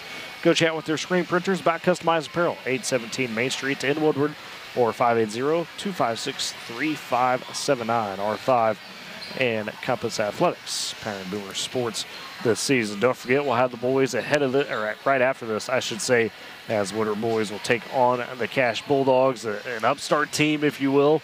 Just 12-16 all the year, but the Cash Bulldogs have won 2 huge games down the stretch. They beat Cushing yesterday, upset the number 13 team in 4A, 50-47. And the interesting thing about Cash, they're 6-1 over the last 7 games, and their only loss was to Weatherford in the district championship games. So pretty solid. That's a pretty good resume. Beat number 19 Mount St. Mary's as well down the stretch of the regular season. So it's a Bulldog team that is playing with a lot of confidence for Cash. And it'll be interesting to see how that turns out for the Woodward boys. You know what they say about teams who are kind of hot and getting things done, kind of on a hot stretch. It's going to cool off at any time. It could cool off at any time. So I think the Boomers are probably the better team. Just kind of when you look at talent and all that kind of stuff. So if they come out here, the only thing I worry about is, they played a very physical game last night. And the quick turnaround that they had to drive home, quickly get back up. Yeah. And they didn't have much time to recover. Especially after all, it was a very physical game against Manford. My goodness, the Pirates. That's like the one thing, honestly, that I'm concerned about with today's game. But, we know that everybody on that Boomer squad is competitors, and they're going to come out working. So, as both teams getting back to the bench in this girls' contest, getting in their final huddles.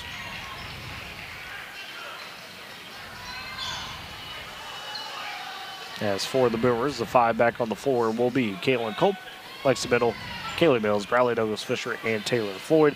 Elk City answering with what was their starting lineup as well to begin the game. Garbarito, Coffee, O'Hara, Sotilli, and Brown. It's Elk City with the possession to start the game, or to start the second half. As she goes right to left, does Elk City to begin this half. Boomers go left to right. Oh, they had to fix the clock, I think, a little bit, and they did. Okay. So it's inbounded for a Sotilli to Brown. We begin the second half. As Brown picked up by Floyd. O'Hara taking the handoff, top of the key, right side to Garbarito on the wing. She'll back it out, scan and survey. These Boomers got a little bit of a zone of their own here. Up to O'Hara, trying to attack, just feeds back to Garbarito, and Brown pulls it out to the Kingfisher logo. Checked by Floyd. Right side, Garbarino going to attack on Culp. The shot too wild. Rebound taken by Mills on the backside. She'll give it to Middle, trying to push ahead to Douglas Fisher. Good job by Douglas Fisher. Battle over to Mills, left corner. Floyd gets a girl up in the air. It was Brown, tries to drive, finds Douglas Fisher. Free throw line, drives in, draws the foul. Shot no good. But Bradley Douglas Fisher attacking into the line for free throws. And that's one that we haven't seen from the guards a whole lot is, attacking the basket. And so Douglas Fisher going to the line for 2 shots. First one up and good. She's got 6. And the foul was on Campbell Garbarino. Second free throw for Douglas Fisher, good as well. She makes a 1-point game again. 24-23, Boomers trail. Douglas Fisher was 7. 7:05 remaining third quarter. As Brown across top line, behind the back dribble, gets into the paint, tries to kick it out in the corner, and Mills able to get it as Brown jumped in to try to save it. Don't know why, but got it up to Taylor Floyd, to Colt, back to Floyd for the layup left side, and then the Boomers recapture the lead. And now a timeout taken as well by Coach Ham. Wants to talk with his girls a little bit as the Boomers score the first 4 points of the quarter. So they lead 25-24, 6:50 left in the third. Western Drug, 1021 Oklahoma Avenue in Woodward. Friendly and caring staff. Drive-through window that is awfully convenient and always excellent service. 580-256-5586 Salient State Bank, they've got a branch now in Woodward. The new location, 2314 Williams Avenue. Salient State Bank Woodward branch offers full-service banking, including personal checking, savings, home and commercial loans, mobile and online banking, wire transfers, and much more. Western Drugs, Salient State Bank, powering Boomer Sports this season. So Woodward showing a little grit out of the locker room. A strong start to the third quarter. That'd be very welcome for the Boomers. As Elk City with it out of the timeout. O'Hara gets it across, feeds to Brown right wing. Dribble moves there. She gets in the corner, back to Brown. Working off Floyd, attacks the basket. Douglas Fisher underneath. No calls. They both collide. Shot off. Rebound taken by Colt, but then turns over. Garbarino at the paint. Her shot. Too strong off the back iron. Rebounded again, this time by Sotilli. O'Hara tries to race in from the wing. Poked at. It's loose. Brown able to get it. She drives in. No call there. Again, tough defense from Colt. Backside board by Douglas Fisher. Push it ahead to Mills. Gets past her defender. Puts it up and in. And it's a basket by Kaylee Mills. She's got 6. The Boomers lead by 3, 27-24. Out a bit of the chaos sequence. Press on now, 6:05 third quarter. Elk City breaks it ahead to Coffee in the left corner. Goes cross court, right side Brown. Catch and shoot 3 from there. Nailed it. Smooth shot by Abby Brown. She's got 11. And we're tied at 27. Boomers the other way with 5:55 third quarter. Left wing to Douglas Fisher. Cross court, right side to Floyd. Top the key middle. Swings back to Douglas Fisher on the left side. Again, cross court to Floyd. Just working between the 3 middle. Will tee up a 3 straight away. That's off. Rebound though by Cope underneath. Puts back up. Leaks off the front of the rim. Mills takes it underneath and gets fouled. Mills and Cope going to work in the paint on the boards. And Kaylee Mills to the line for 2 free throws. First foul charged to Ellis O'Tilley. Mills to the line with 6 points, trying to break the tie. First free throw, strong off the back iron. Remains at 27 all. As Orange checks in for Garbarino. Tyler, I had to text my wife just now that I miss her. I feel like I haven't seen her in 3 days. Oh, it's been like that. It has been like that. Free throw for Mills, good. 7 points for her. She'll split the pair. Makes it 28-27. Boomers up by 1. 5:30 third quarter. As it's ahead to O'Hara, left side. She's quickly double-teamed, almost triple-teamed. Finds Coffee, top key, right side. Sotilli launches the 3 and cans it. Ella Sotilli hits her first 3 of the game and gives Elk City a 2-point lead, 30-28. 5:15 third quarter. Boomers the other way with Floyd top the key. And traveled, kind of drug her foot as she picked up the dribble. It's kind of somewhat reminiscent of the way the first game was, where, you know, the first half they couldn't hit a shot really from deep, and all of a sudden, in the second half they kind of came on and hit some shots. It's kind of what we're starting to see from at least the long-range shots. Absolutely, as Brown and Sotilli have canned 3s in this third quarter. Sotilli top key, dumps down to Ulrich, working on Colt, and bodies her up, turns around, and hits it off the glass and in. 7 points for Kaz Ulrich off the bench. 4-point now advance for Elk City, 32-28, 4:45 third quarter. It's Floyd, right wing double team, picks up her dribble, needs some help. Trying to work it out, just bounces it loose, taken away by Coffee. Ahead to Sotilli, from behind, get poked at, but gets over to O'Hara, and a block by Mendel racing across. And then Colt took a shot to the face, no call there, got it over Douglas Fisher, and then she loses in the triple team. They find Brown backside and hits the layup, and Coach Moore calls for the timeout as Brown with 13. Colt got smacked in the face, no call there. Unfortunate. 34-28 with 4:24 left third quarter as the Boomers trail by 6. M&D Enterprises in the Lawnmower Shop. For your best lawn, porch, or patio, M&D Enterprises in the Lawnmower Shop are your people. They carry everything you need to make your greenscape that little piece of heaven you've always dreamed of. Locations in Woodward, Canton, and Weatherford. Smith & Co. Auction and Realty, Oklahoma's real estate and land auction experts. Smith & Co. is your number 1 choice for all your land auctions and real estate needs. 580-254-3975 or email Ira at smithcorealestates.com. Smith & Co. M&D powering Boomer Sports this season. So Elk City starting to put together a bit of a run as they lead 34-28 over the Boomers. We're going to have to find some momentum back the other way as we get to the midpoint of this third quarter, excuse me. Not quite the fourth, not yet. Caitlin's still kind of struggling over there. She apparently took a pretty good pop. Yeah. I wonder if her eyes are watering. Looked like it was, to the nose there. That'll take it out of you, but she's on the bench. Nelson in. Boomers out of the timeout. Mills goes cross court, left corner. Floyd drives, puts up the jumper on the baseline, off. Douglas Fisher go underneath, able to clean it up and in. Riley Douglas Fisher with the offensive putback. She's got 9. Makes it 34-30. Elk City still on top by 4. Brown from the left wing attacks. Fadeaway jumper in the paint. Wild shot. Rebound by Ulrich on the backside. Just pulled it away. Kick it out. 3 for Sotilli, and it's good. Ella Sotilli, a big 3, makes it 7. 37-30. 3:45 left third quarter. Boomers the other way. Floyd, right wing down to Douglas Fisher. Back out to Floyd. She'll just calmly pull it out. Flips it over to Mendel. Top the key. Bounces at Floyd, and miscommunication there as Floyd wasn't ready for it. Goes out of bounds. So a turnover by the Boomers. The inbound goes to O'Hara, left wing. Goes top the key to Brown. She'll race ahead, gets in the paint, kicks over to Ulrich. Out to Coffey for a quick 3. That's halfway in and out. Rebound taken by Mills. She'll rip it away from Ulrich. Feeds ahead to Middle. 3-on-3, she'll attack. Pulls it out now on the left wing. Sees the double team coming. Free throw line to Mills. Looking to attack, does on Ulrich, but Ulrich blocks the shot as it goes out of bounds.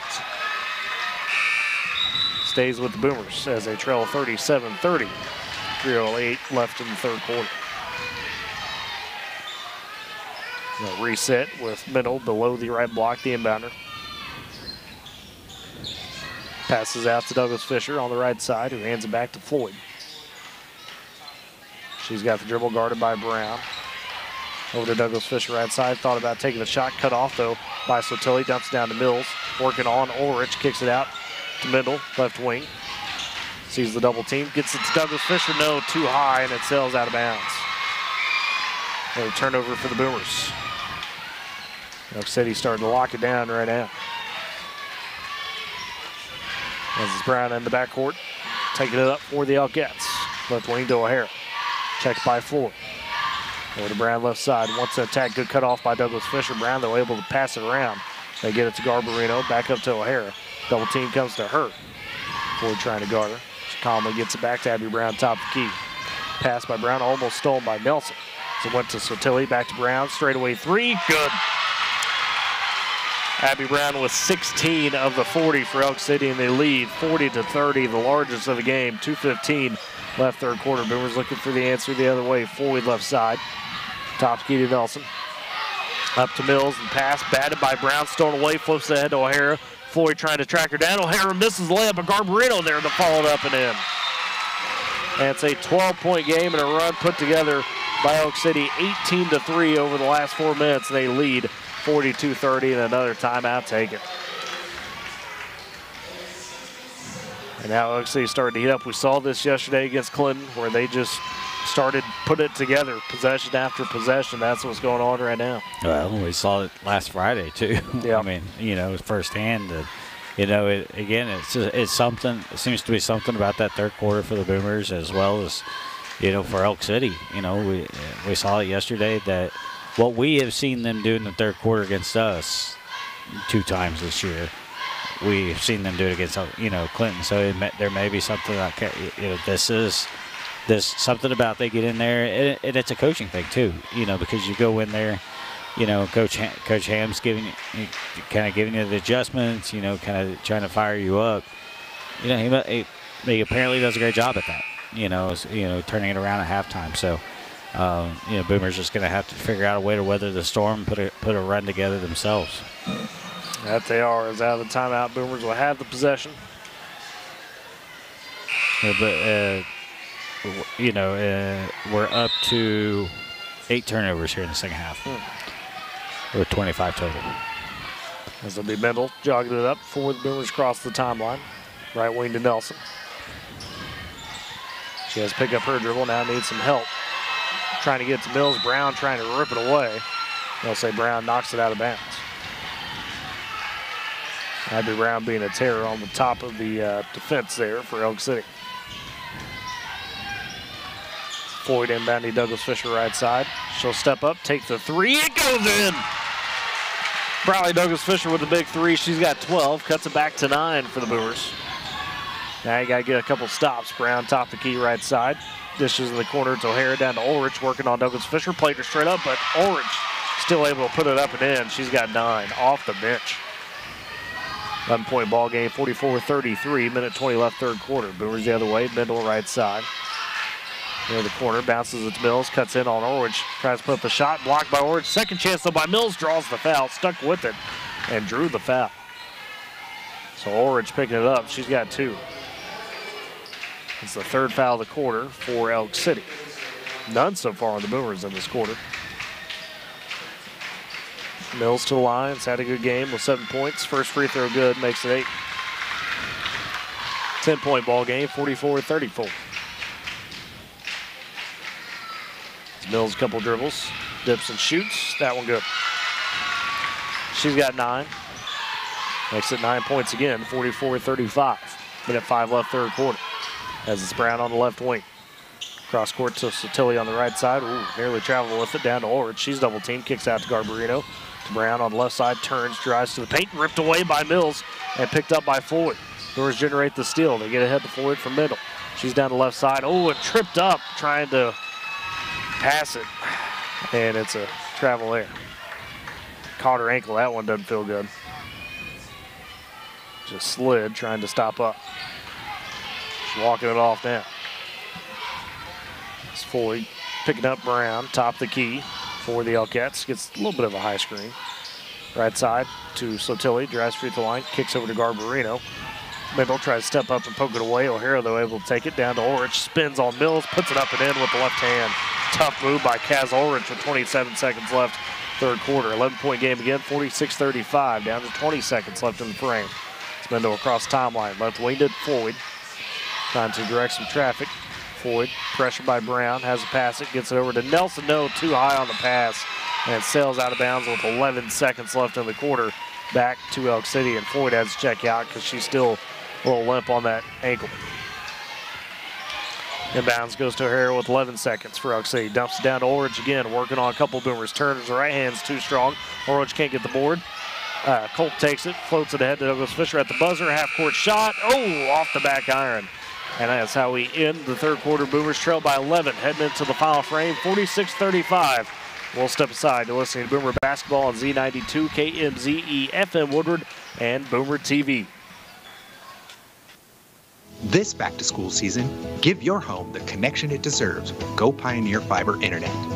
Experience the power of Wi-Fi 6 technology for smoother streaming, gaming, and learning. And with the Go Pioneer Smart Wi-Fi app, managing your home network is a breeze.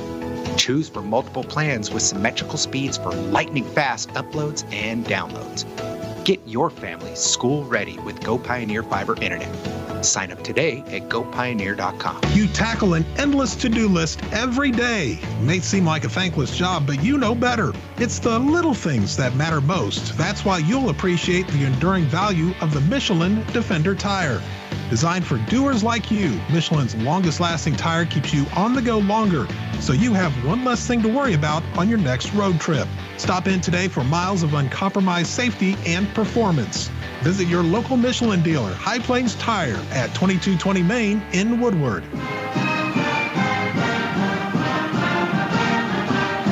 And ready to begin the fourth quarter in Kingfisher as the Boomers trail Elk City 46-35 in this regional consolation championship game. It's the Boomers with the possession to start the frame. They work left to right in front of us. As the inbounds goes to middle of the backcourt, across the timeline, top the key, left wing to Douglas Fisher. Scanning. Goes over to Nelson, right wing in the corner to Middle. Middle steps up, takes a three, and they say travel, trying to gather. So turnover for Woodward to start the fourth quarter.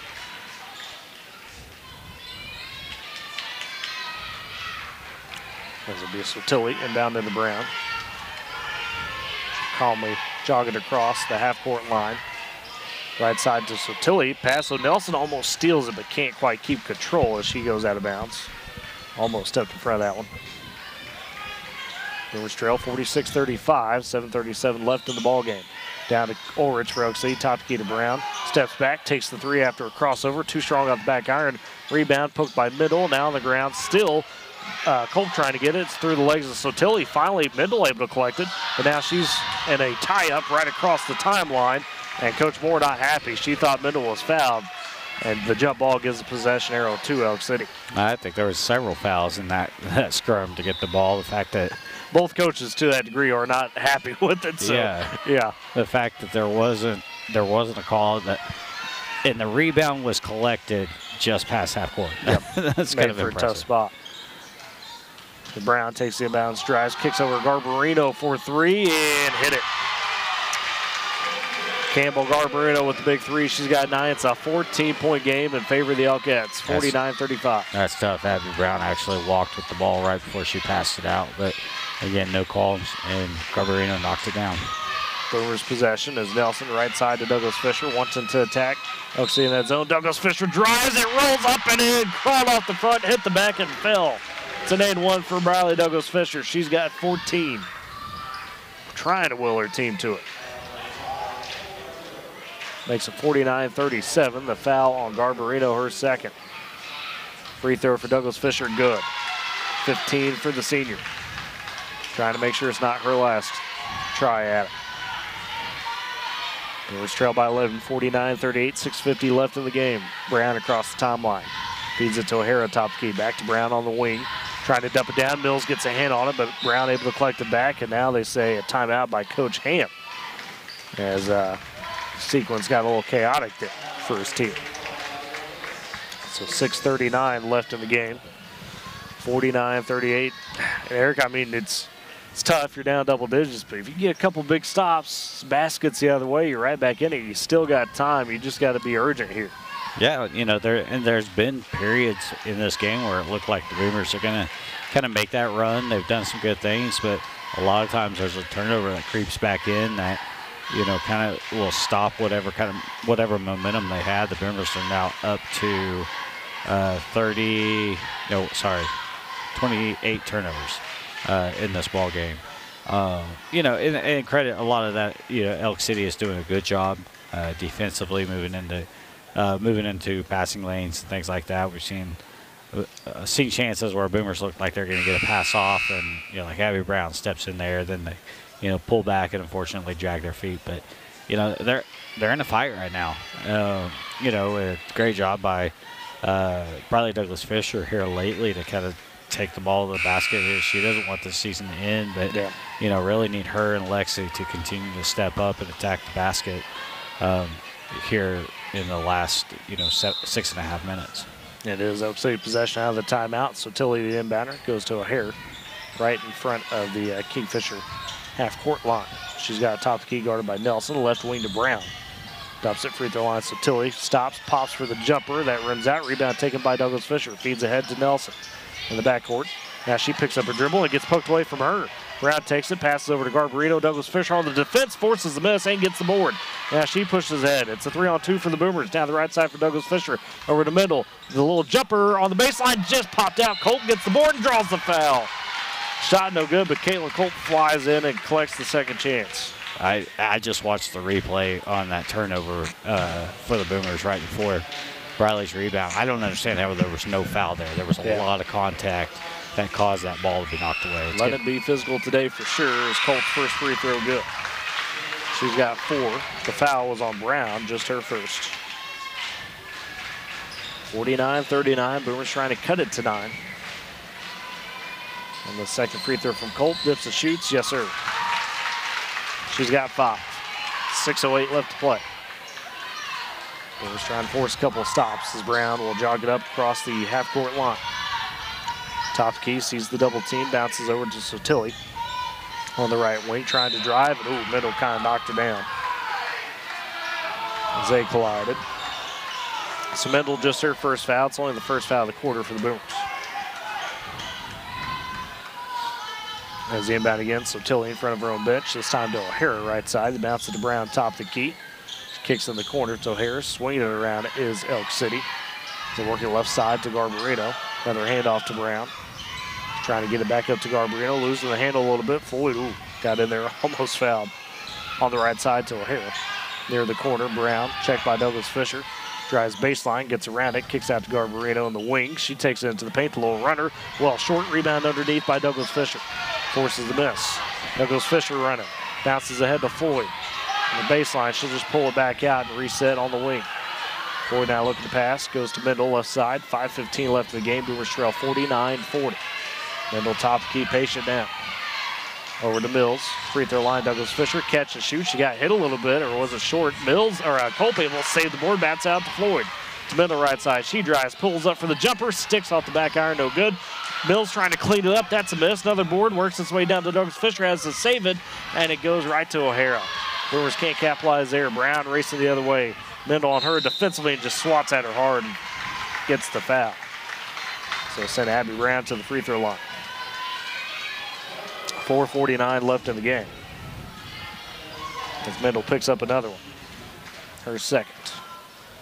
Abby Brown at the line with 16 points as the game high. First free throw is good. She's got 17. It's back to a 10-point game, 50-40.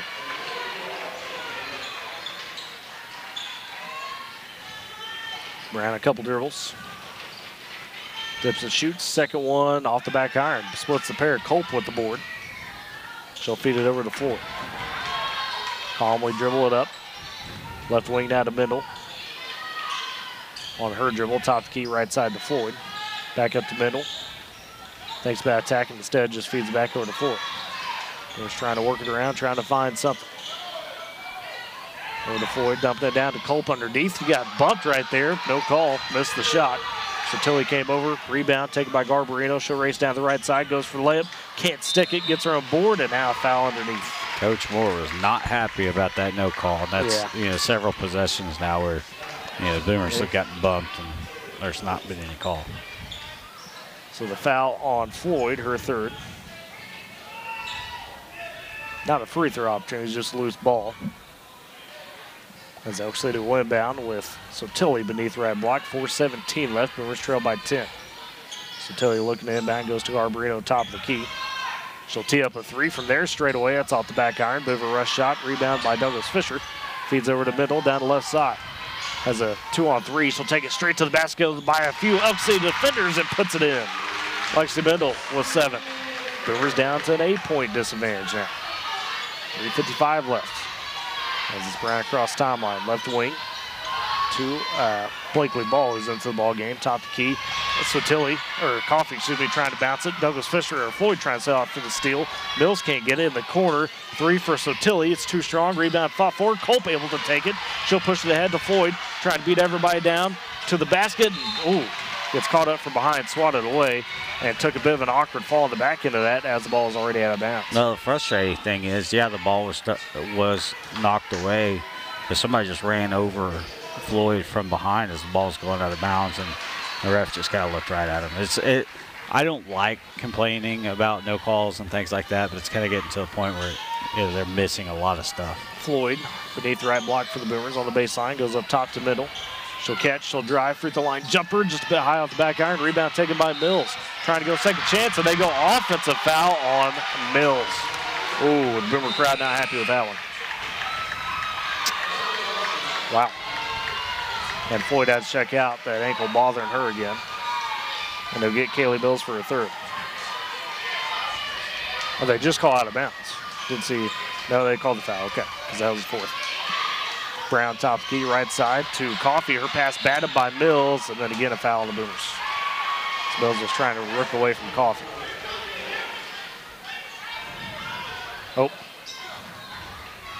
And that's number 5.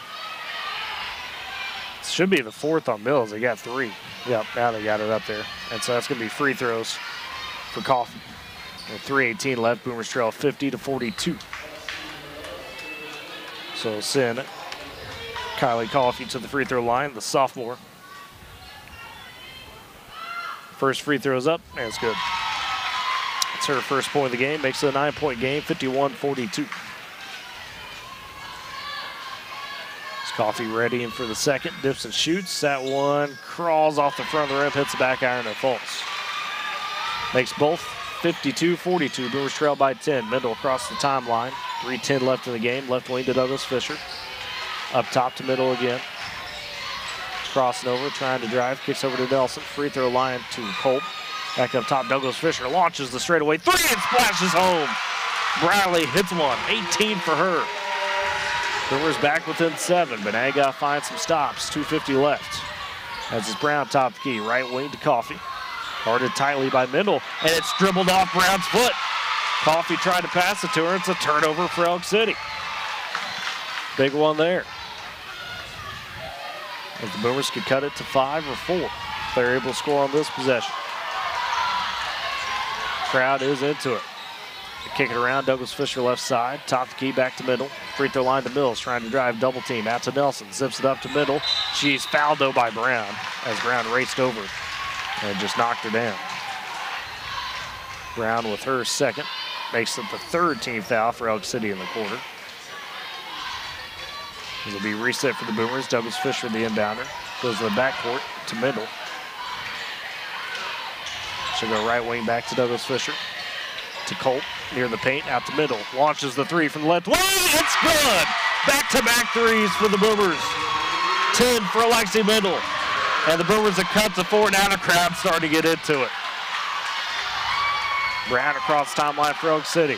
2:10 left in the game. They lead 52-48. They're just going to play defense because they're going to do everything they can to stall and work the clock a little bit. They are in a steal by Kayla Mills, but lost the handle of it. Garbarino took it back. Oh, so close to the steal for the Boomers. Mills had it in her hands. Left wing to Brown, guarded tightly by Mendel as she dribbles top the key. Now a bad pass stolen away by Douglas Fisher, collided with by Brown. Just a cheap foul by Brown to make sure Douglas Fisher doesn't race ahead. The third now on Brown, 4th of the quarter for Elk City. Minute 45 left in the game, 46 I should say. Boomers trail 52-48, but have a chance here. A late substitution, it'll be Floyd coming in, and who will she take out? Culp. I think what she's going to be doing here is she's going to be kind of going on offense, defense. Defense, yeah. I think. I could be wrong. But. Let's see. Inbounds to middle of the backcourt. Boomers trail by 4, 52-48. They hit back-to-back threes. It's Mills, right wing. Douglas Fisher trying to get open, double teamed in the paint. Mills, top the key to Nelson. She'll pump, she'll drive, kick over to Mendel. Oh, Mendel can't handle the pass. Just a touch high. Not a bad kick by Nelson, but just a touch high, and it is offense for defense. Floyd checks out, Colt back in. Here's the only thing about the offense-defense thing. Caitlin has 4 offensive boards. She also has 5 assists. She's been working, been passing. 52-48, Boomers trail by 4, minute 25 left. Elk City in possession. Brown top the key, checked by Mendel. Mendel trying to poke at her. Gives it to O'Hara, guarded by Nelson. O'Hara just calmly left wing to Sotilli. Douglas Fisher on her, back up to Brown, left side. Mendel trying to guard her. Tough defense by Mendel. Double team comes, pass almost ripped away. Garbarino gets it, passes it down to Ulrich, and they work it back out with a minute left. Got to get out there, got to get the count started. Good news is Boomers already have Elk City in the bonus.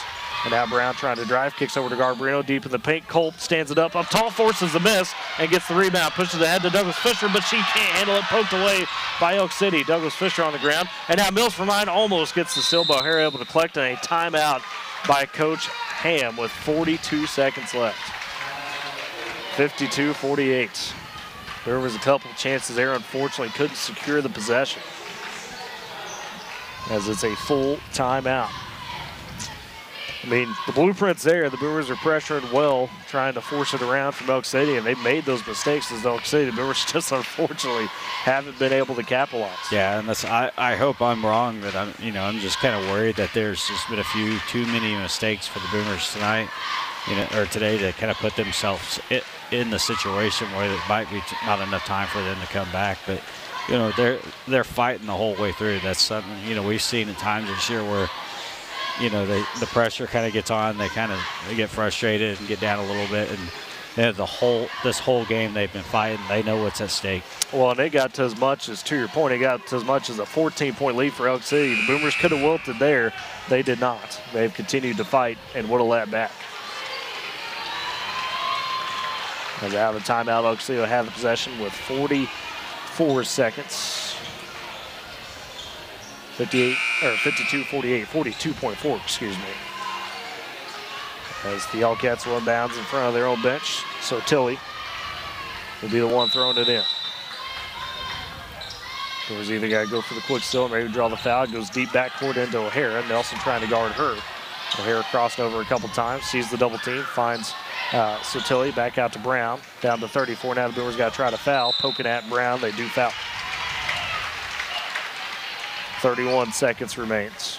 As Abby Brown heads to the free throw line, trying to put Elk City up by a full 2 possessions. You know, on that inbound, I kind of would have liked to see the Boomers just like try to trap or something in the backcourt, because you get it back there, you know, your starting account, if you can get that 10-second count, that's still going to cut off some time on the clock. But first free throw for Brown falls. She got 18, leading all scores in the game. 53-48, Boomers trail by 5.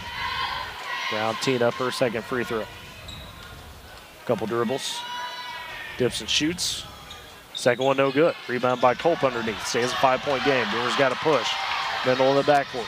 She'll get across the timeline right wing. Guarded by Brown. One to attack. Cut off. Deep in the corner. Now needs some help. Finds Floyd coming to her. Floyd looking to work.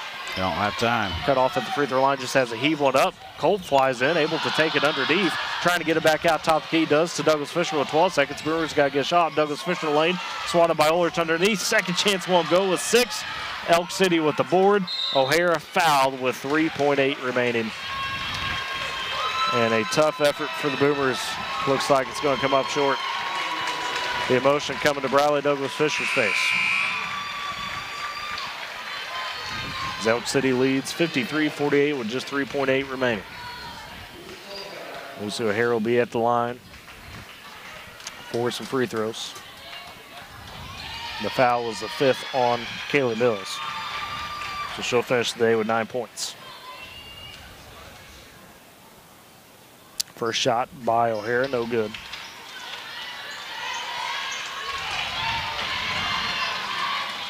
Second shot upcoming. That one good. Splits the pair. She's got 5. Brewers quick off the inbounds. Douglas Fisher, half-court shot at the buzzer. And it rims out. And that's how we end the game. The Boomers fall to Elk City today. 54-48. The Boomer season comes to a close at 12-13 on the season. We'll step aside for a break. Come back with the post-game wrap. You're listening to Boomer Basketball on Z92 and Boomer TV. Life never stops moving. Between the 30-minute commutes, daycare pickups, and that weekend trip to Grandma's, you're racking up the miles. What you need is a tire that can keep up, like the exceptionally long-lasting Michelin Defender tire. With an 80,000-mile warranty and the safety you expect, you can lose track of the miles and focus on what really matters, the memories made along the way. Stop in today at 2220 Main in Woodward to see your local Michelin dealer, High Plains Tire. Feel safe and secure with Arlo Wireless Outdoor Camera, available at Pioneer. Arlo offers top-notch protection with crystal clear video quality, rain or shine. Monitor your home from anywhere with remote smartphone access, whether you're at home or on the go. Arlo keeps you connected to what matters most. Trust Arlo and Pioneer to keep your home safe and secure. Visit GoPioneer.com to get your Arlo wireless cameras today. And back at the Hive at Kingfisher as River Falls today on the girls' side, 54-48 to Elk City. Going to Aries for the second straight year. The Boomers come up a game short against the Elkcats. Let's look at your post-game stats. For the Boomers, it was Briley Douglas Fisher with 18 points. She hit 3 threes in this one to lead the way for Woodward. Lexi Middle ultimately finished with 10. Kaylee Mills with 9. Had Caitlin Culp with 5. Taylor Floyd with 4 points. And Bailey Nelson with 2 for the Boomers. For Elk City was Abby Brown tying Briley Douglas Fisher for the game high with 18 points. She had 2 threes of her own. Kaz Ulrich, huge off the bench for Elk City today with 11 points. Campbell Garrido had 9, 8 for Ellis Tilly, and 5 for Lucy O'Hara, the main scorers for the Elkcats.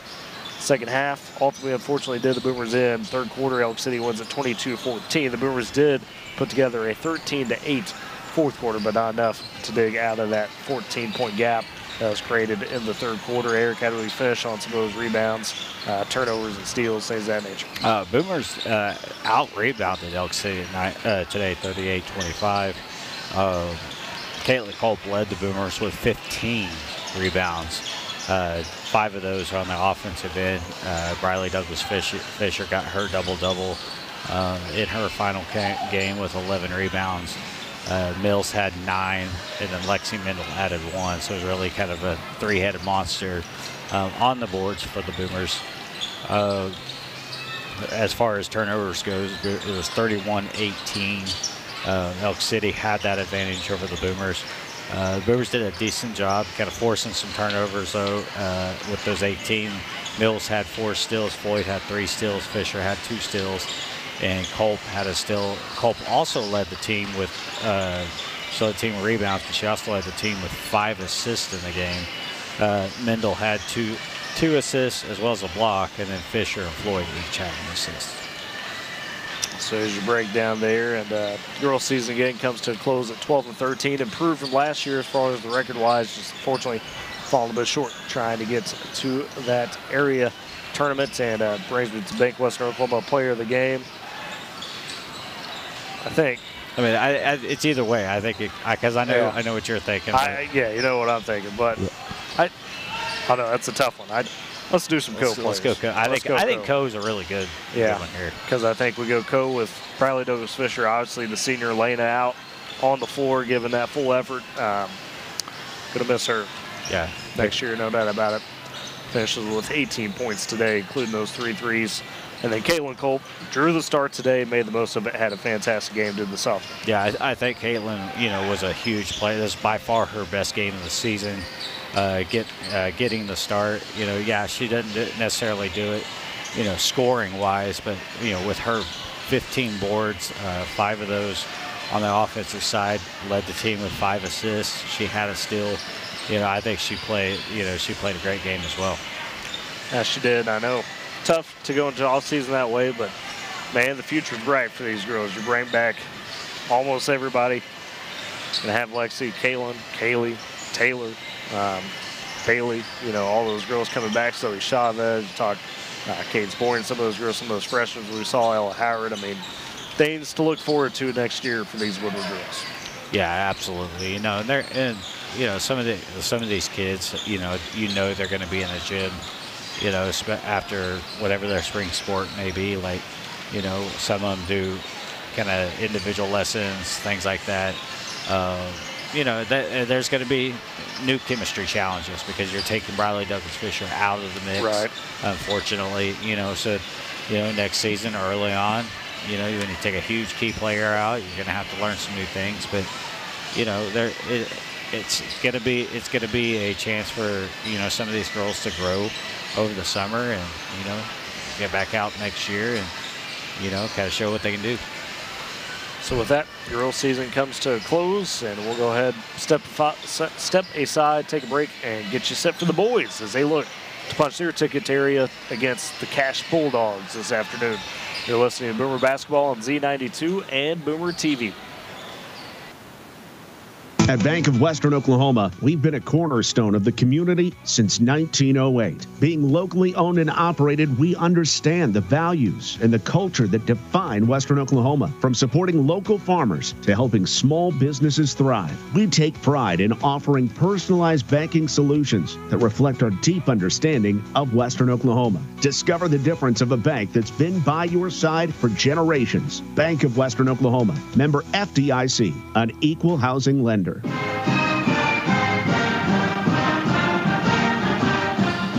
at the Hive as the Woodward boys on the court, getting their shots up, getting warmed up and ready to go. Let's take a look at their opponent today and how this one stacks up. The Woodward boys first do come into this one at 18-6 on the season after that tough win against Manfred yesterday, 53-40. Very physical game. Manfred kept Woodward honest, no doubt about that. Kane Gaines with 23 points and earned every single one of them. Had to in that one. No freebies there. Isaiah Washington also a big game off the bench for the Boomers with 11 points. As far as the Cash Bulldogs side today, bit of an upstart team, 12-16 on the season, led by head coach Zach Ainge. They are 6-1 over their last 7 games. Started the year 6-15 and have been closing the stretch strong. That includes wins over number 19 in the class, Mount St. Mary's, 62-37. And then able to beat Cushing yesterday up into the number 13 team in 4A, 50-47. A thriller there for sure. Cash able to get it done. And this is unfamiliar territory for them. You look back at, the last few years under Coach Ainge, they haven't been able to get to this point. They've been to the regionals, maybe have won a game, but ultimately have fallen short. And this is one of their record-wise, this is kind of where they've been, a few games below 500 when you look back the last few years.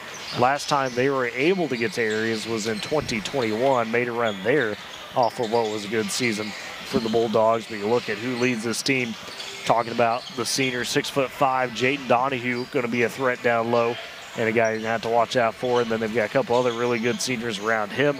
Caden Hance, that's a familiar name from the football side, the QB, high IQ player there, both on the football field and here on the basketball court. And they look at senior Jeremiah Booth. Relentless guard is Mr. Booth. Good size to him as well.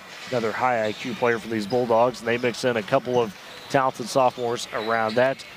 Jacob Lumavoya is going to be one to watch out for.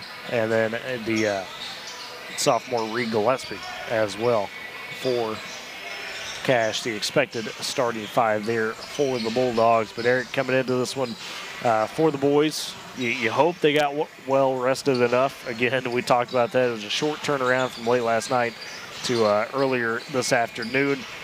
But on paper, Woodward, for the most part, outsizing Cash, right? Other than Mr. Donahue, you match up well there.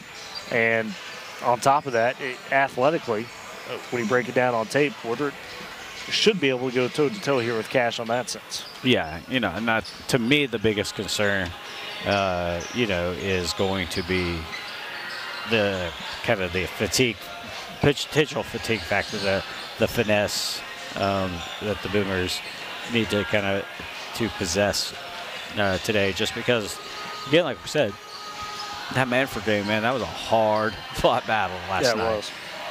Very, very physical. And, the Boomers had to make the almost 2-hour drive home. I'm sure on the Boomer bus it's about 2 hours, home last night. Quick turnaround. They were at the gym when I went to pick up the vehicle at 9:30. They were at the gym for shoot around. So they're going to have to pull deep to kind of keep some of the energy. They're competitors. They've got a lot of kids who will work hard, but it's still sometimes hard to bring the energy. So they're going to have to kind of pull that out. And Cash. I think Cash stayed here. I don't think Cash went home. They played earlier in the day yesterday. So that very easily could be a factor as this game goes along.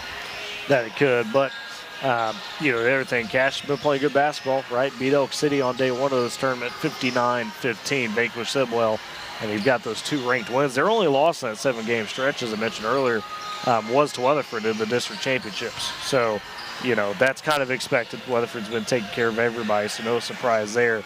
So you're going to get another team for the Boomers today that is likely going to be saying, hey, similar to what we saw with Manford, kind of yesterday, that look, this is, house money to speak, right? Like they're maybe weren't expected to be at this point, so you're going to get every single one of their efforts. So we know Caden's got to do his work, usually averaging around 24 a game.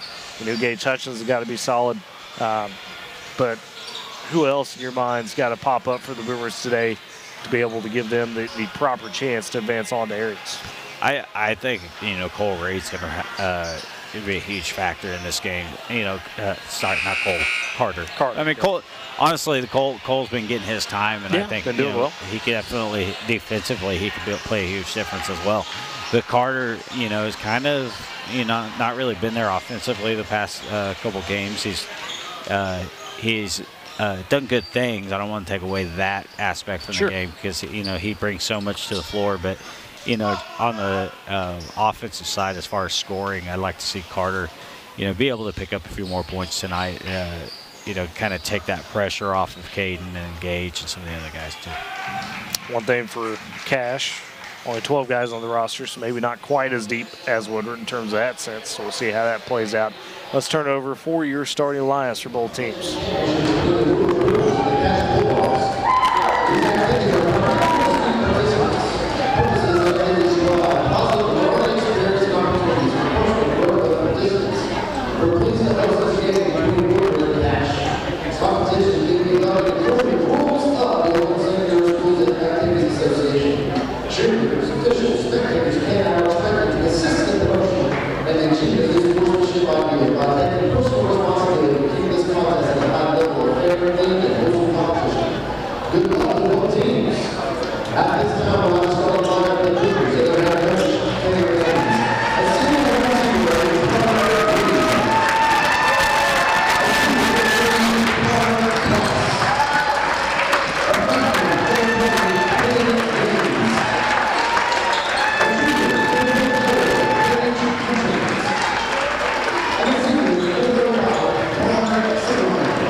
And there's your starting line for both squads. For the Boomers, the same starting five we've continued to see. Connor Sunderland, Connor Price, Carter Reed, Caden Gaines, and Gage Hutchins.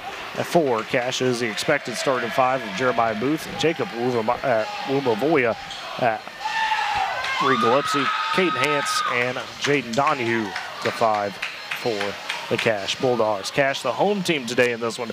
They're wearing the white jerseys, white tops and bombs, the red numbers and text. For the Boomers, wearing the road blacks with the gold trimming, numbers and text outlined in white for the Boomers. So go left to right in this half. Does Woodward in front of us, and Cash going right to left as we're up top across the scorers table. As it will be Donahue jumping against Gaines. Donahue strong and bulky.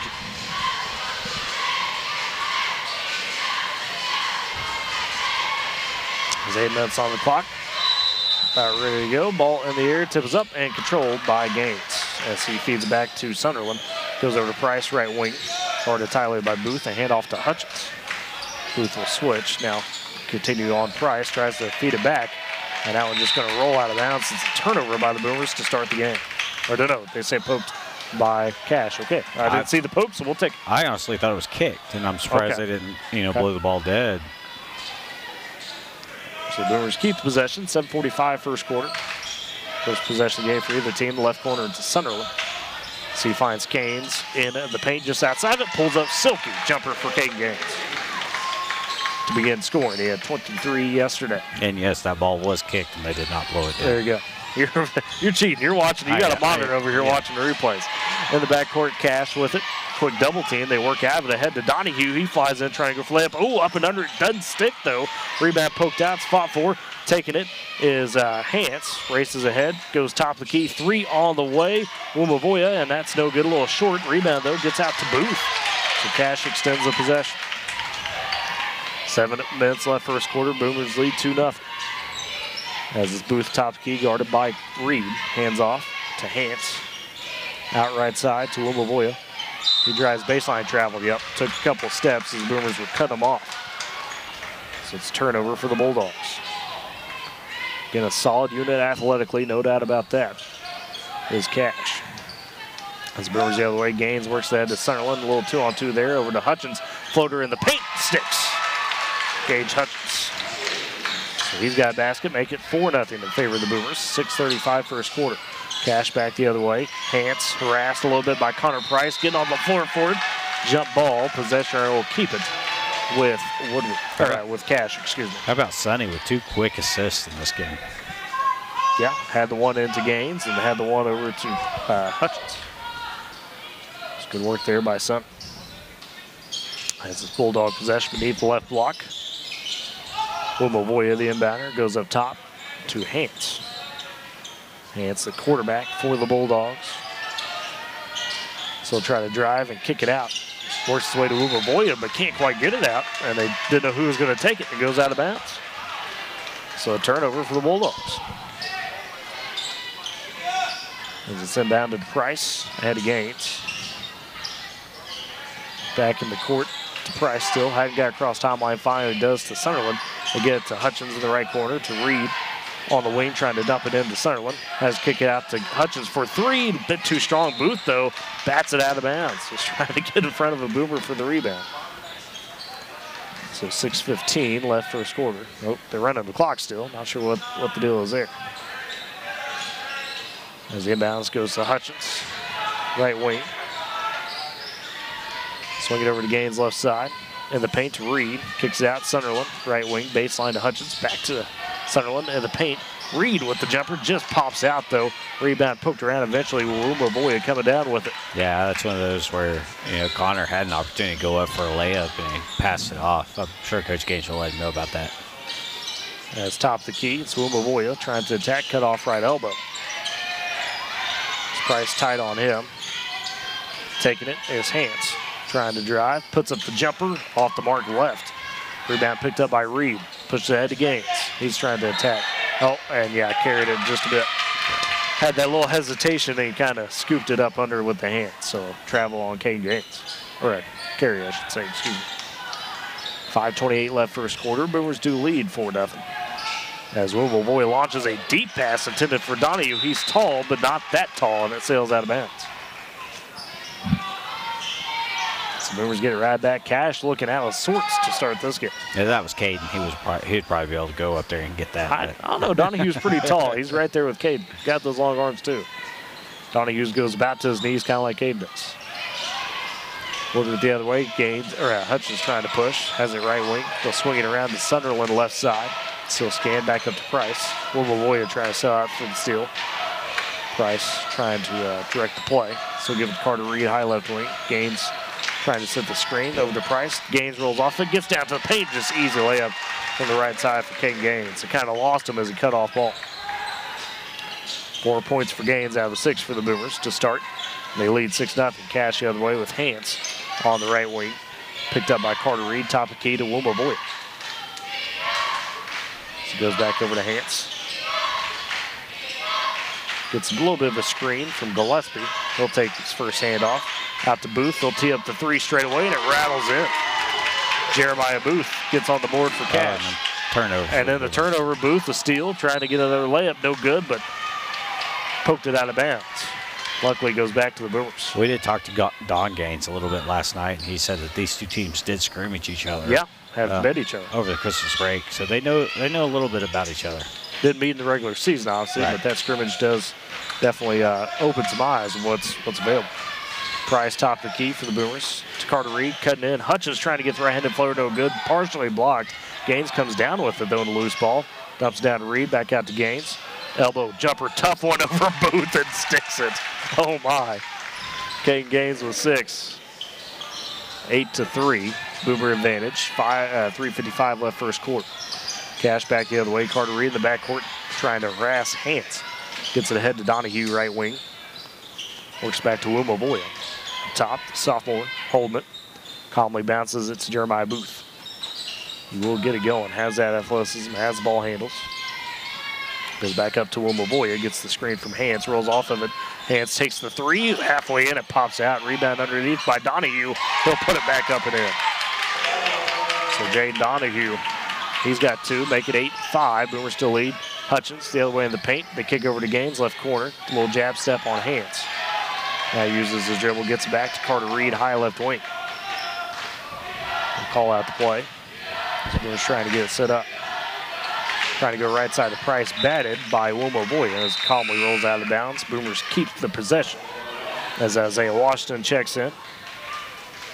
Takes out Connor Sunderland. And for Cash, they'll answer with Brody Smith stepping in for Reed Gillespie. Smith, the senior. Inbounds goes Carter Reed, top the key for the Boomers. Left side to Hutchins on the wing, checked by Booth. Elbow to Washington. He's poked out from behind. It's loose, stolen away. Smith able to come up with it for Cash.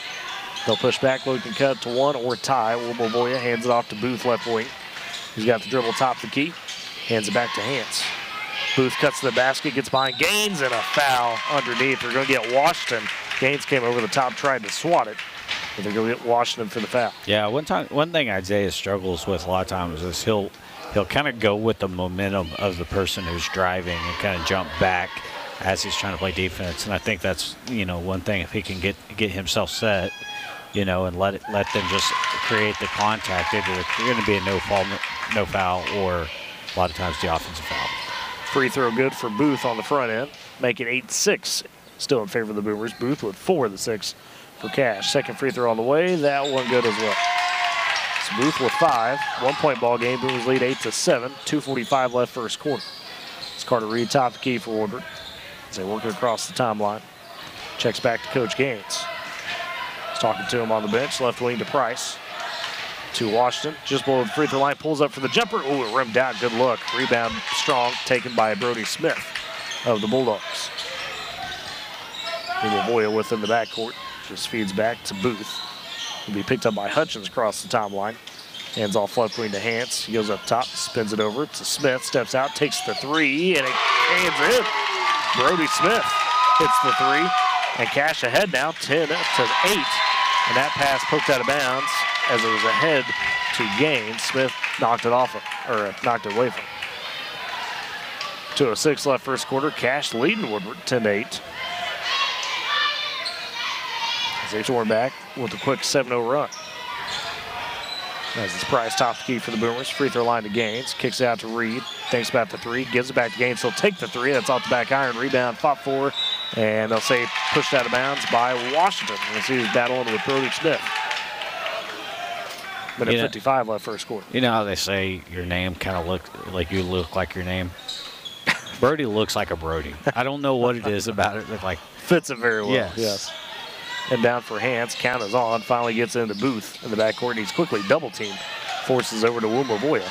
Feeds it ahead to Hans. Finds Smith cutting down to the left block. Has feed it back to Hans. The jumper in the lane. A little strong. Hanso gets his own board. Passes down to Donahue. Can't handle the pass. Gaines comes up with it. Gaines a little behind the back. Ooh, keep it away from Wumavoya. Over to Reed. Corner. Price. He'll tee up the three. It's off the left side. Rebound. Wumavoya flies in for it. 10-8. Cash still leads. Minute 30 left first quarter.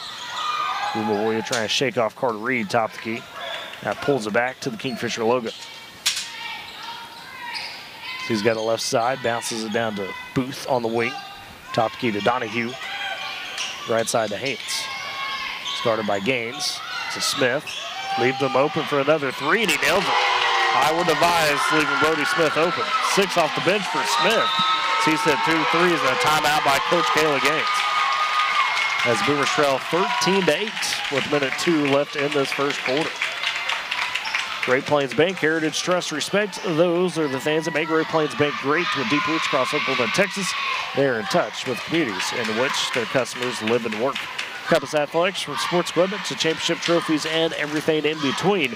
2024 Main Street in Woodward, or 580-256-7045. Great Plains Bank, Compass Athletics, powering Boomer sports this season.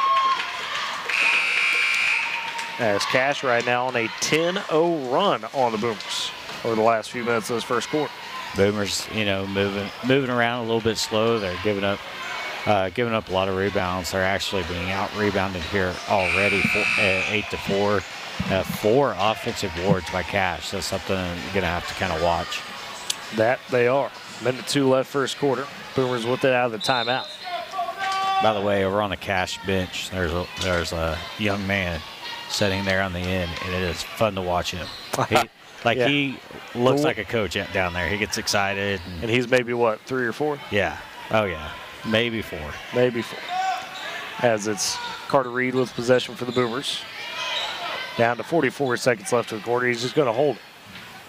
Boomers going to play for that final shot of the frame. I wish I could get my 8-year-old to sit back that still like that and watch the game. He's intense, is he?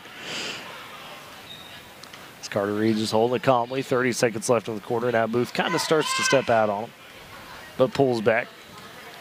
Coach Ainge just going to oblige with the Boomers here on the hold. Down to 15 seconds left in the quarter. There's now some movement as Gaines comes to Carter Reed with 10 seconds. He's got to top the key. Bounces back to Carter Reed with 8. To Gaines on the right wing, being checked by Smith. Has tried to feed it to Isaiah. Nice pass. Isaiah draws the foul underneath with 2.6. That's the second day in the row we've seen that exact thing work out. Exact play. Isaiah gets the foul, goes to the line with 2 seconds left. I mean, there's 2 seconds left yesterday. On the dot. And a great pass by Gaines on the entry pass. The foul on Donahue. First free throw for Washington goes. He's got his first point. Makes it 13-9. Second free throw for Washington, good as well. Makes the pair. 13-10, Boomers trail by 3. At the last second, Wumavoya heaves at the buzzer. Ooh, off the front of the rim. That was online. That's how we end the first quarter. Boomers trail 13-10 after 1. We'll step aside. You're listening to Boomer Basketball on Z92 and Boomer TV. Tired of complicated Wi-Fi management? Go Pioneer Smart Wi-Fi makes it easy. With Go Pioneer Smart Wi-Fi, you can set your Wi-Fi password, view all your connected devices, and even run speed tests all from your phone. Need to set up parental controls? No problem. Simple, smart, secure. Stay connected and in control with Go Pioneer Smart Wi-Fi. Visit GoPioneer.com to learn more. You tackle an endless to-do list every day. It may seem like a thankless job, but you know better. It's the little things that matter most. That's why you'll appreciate the enduring value of the Michelin Defender tire. Designed for doers like you, Michelin's longest-lasting tire keeps you on the go longer, so you have one less thing to worry about on your next road trip. Stop in today for miles of uncompromised safety and performance. Visit your local Michelin dealer, High Plains Tire, at 2220 Main in Woodward.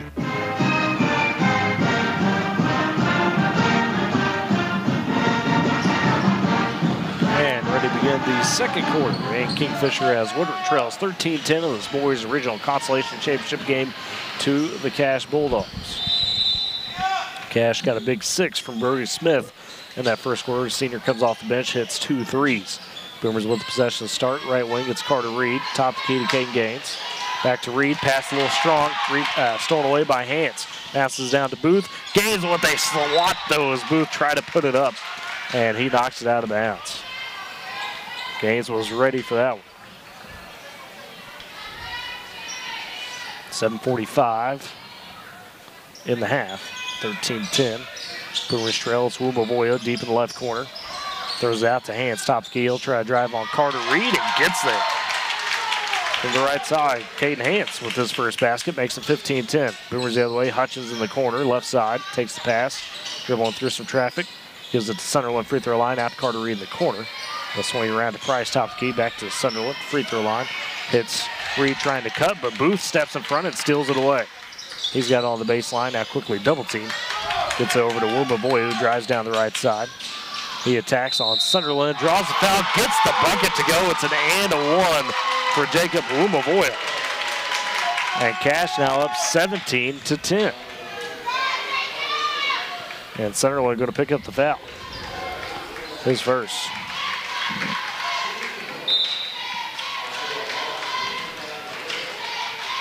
I think that's. Oh yeah, that's who I marked. I was like, they gave it to Sonny, and Washington will step back in for Sunderland. Free throw by Wumavoya is good. So he gets 3 the old-fashioned way, and Cash leading 18-10 now. 7:10 left in the half. But he's gonna have to start waking up a bit here. As this Hutchins, high right wing. Goes top of the key to Carter Reed. So he gets the screen from Washington. Has pick up his dribble though, finds Price right side. Reed wants to attack, gets past Donahue, sticks the layup. It's an and one for Carter Reed. His first basket of the day, a much needed one. Donahue just couldn't keep up. That's his second foul. And that's what I was kind of talking about in pregame, where, you know, we need Carter to kind of step up a little bit more, kind of in the scoring aspect, right. Attack the basket. You hadn't seen that nearly as much the past couple of games. A great job right there. He'll dip and shoot the free throw off the back iron. Rebound taken by Booth, so can't complete the three-point play, but it's 18-12 in favor of Cash as Booth calmly walks it up with 6:45 left in the half. Booth's going to hold that high left wing, let Carter Reed come to him. Now feeds it to Wumavoya, right side. To Hans, so roll around the top. Finds Gillespie. Checked by Price, just under at the top of the semicircle. Gives it to Booth. Walks over, hands it off to Hans. Gets the screen, about free throw line from Smith. Back to Booth, top of the key. Gaines closes out on him. Booth drives, kicks out, Hans for a 3, and that's short off front of the rim. Gaines with the strong board. Feeds it ahead to Price down the left side. Price in the corner to Reed. They'll work it back around. Over to Hutchins on the right wing to Washington, just below the right elbow, trying to work on Wumavoya. His little floater in the lane could crawl off the front of the rim. Isaiah Washington with 4. The Boomers cut back to a 4-point game, 18-14. Cash breaking the press the other way. Gillespie gets a deep left block, and his shot just leaked out. It was wide open. Missed it. Washington with the board underneath. Price across the timeline. Hands off to Hutchins. Get it back to Washington in the paint. Working again on Gillespie. On the footwork, puts another right hand up and nails it. Isaiah Washington back-to-back buckets. Boomers within 2. Washington already up to 6 off the bench. Exactly what we saw last night, where the stretches Isaiah comes in and plays well. The Boomers make a little bit of a run. As Booth has a high right wing for the Bulldogs. Down to 5:20 left in the half. Booth attacking on Reed. Washington steps up, doesn't matter. Tough finish by Jeremiah Booth. He's got 7, the scoop layup. Price the other way for the Boomers. Right wing to Hutchins. Top key to Reed. Free throw line. Washington takes it. Looking to pass on. Now wants to attack maybe on Smith. He's double teamed quickly, though almost triple teamed. Wumavoya rips it away from him. He's attacking the other way. Kicks over to Hance. Right wing 4-3. Gaines close out on him. Too strong. Rebound taken by Carter Reed. It floats ahead to Washington, who's on the ground. Over to Gaines. Steps through for the layup and in. Gaines with 8. Boomers back within 2, 20-18. 4:40, second quarter. Wumavoya, a tight drive. A lot of contact, no call there between him and Washington. Boomers rebound. Reed puts it ahead to Hutchins. He finishes through some contact by Booth. No call there either. And Hutchins with 4. And the Boomers have tied it up and forced a timeout from Coach Ainge. Much to the Boomer delight in the crowd. 20 all, 4:28 left in the half. R5 Custom Embroidery. When you work with R5, you can count on a quick, fun, and enjoyable process with results that consistently exceed expectations. Go chat with their screen printers about customized apparel. 817 Main Street in Woodward or 580-256-3579. And Western Drug, 1021 Oklahoma Avenue. They've got a friendly and caring staff and a drive-through window that is awfully convenient.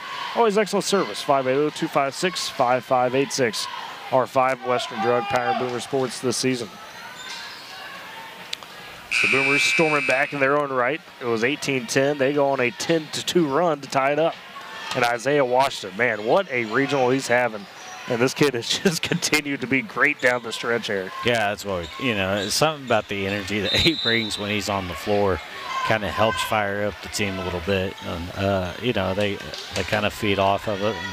And, I think him and Sonny coming on and off the floor complement each other very well. It's a great duo. Yes, it is. As now Cash out of the timeout, trapped in the corner. And, Coach Ainge has to burn another timeout as Price and Gaines did a great job to catch Booth right as he came across the half-court line and nearly got him to turn it over. So Coach Ainge going to burn a quick 30 for Cash.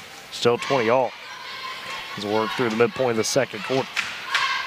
Should Woodward be able to win this game and advance on to area, they would play at 7:30 on Thursday. And face the runner-up in the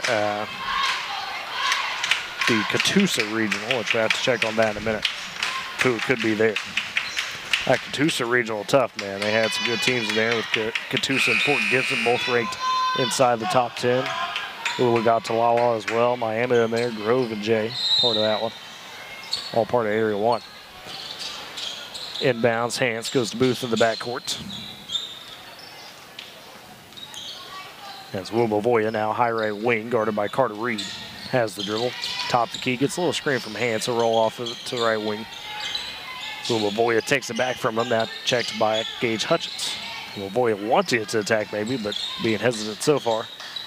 So it's calmly back it out. Now dribbles back to the top of the key, over to Booth left wing. Checked by Connor Price. Drives, kicks in the corner. Hance for 3. And close out by the Boomers by Reed. Shot off. Rebound goes to Price. Has the 3-on-3 the other way to Hutchins. Gets through some pressure and draws the foul. Shot no good. But it's free throws for Gage Hutchins. The Cash crowd wanted the foul, but it was a great job by Gage to keep his footwork and draw that foul. Yeah, I think they were also, I'm going to kind of watch my replay monitor here. I think they were also thinking that maybe Gage kind of traveled a little bit with it too, but he didn't. First free throw for Hutchins, good. The foul was on Wumavoya, his first. Hutchins with 5, so he's got 5. Washington with 6, and Gaines with 8, powering the Boomers so far. Second free throw for Hutchins, good as well. And the Boomers reclaim the lead. 22-20, 3:37 left in the half. As Wumavoya in the backcourt, over to Hance. Playing a little catch between them as the Boomers pressure. Wumavoya able to bounce up to Hance high left wing across the timeline. He's picked up by Reed. They go back, top the key. Wumavoya now sizing up Gaines, trying to drive. Gaines with the swat on him straight up as it goes out of bounds. I mean, I admire the confidence by the sophomore, but I'm not sure that's the matchup I would want if I'm Wumavoya. If you're going to go up like that and you're going to go in near Caden, you got to go up stronger than that. Inbounds goes to Booth, top the key for 3. Shot rolls out. Donahue aboard underneath, able to put it back up and in over Isaiah Washington. Donahue with 4, tied back at 22, 3:05 left in the half. Right wing for the Boomers, it's Reed. They'll swing it around to Hutchins, top of the key. Still scan through the line to Washington. Hand off back to Hutchins, drives over to Washington. Nice little give and go, and a basket for Washington in front. Good little two-man game there, 8 points for Washington. He ties Gaines with the game high. Boomers ahead 24-22, 2:45 left in the half. Boy on the right wing in the corner. Hance, right side for 3. He nailed it. Caden Hance with 5, and he pole vaults Cash ahead, 25-24. Free throw line to Washington. Right wing to Greed, back to Washington. Faceless for pressure, finds Hutchins underneath, but good defense by Brody Smith underneath. Gets a hand on it, makes the miss happen, and gets the board. So feed it back to Wumavoya. Down to 2:15 left in the half. Right wing goes up top to Hance, checked by Connor Price. Hance able to collect though and takes the jumper just outside the left elbow and nails it. Hance with back-to-back baskets, he's got 7. That's a 3-point lead for Cash, 27-24. Boomers the other way. Gaines looking for the answer right corner. A little strong. Rebound on the backside by Hance. Minute 55 left in the half. As Wumavoya, the ball handler for the Bulldogs, across the timeline right side. Up top to Booth, standing near the Kingfisher logo. Price on him, checks his dribble, tries to float a pass down to Hance, and he lost it off his fingertips. And substitutions, as for Cash, we'll see the first time today, Presley DeLeon, the freshman. And for Woodward, Connor Sunderland back on. He'll take out Washington. Left side to Carter Reed on the wing. Free throw line to Sonny.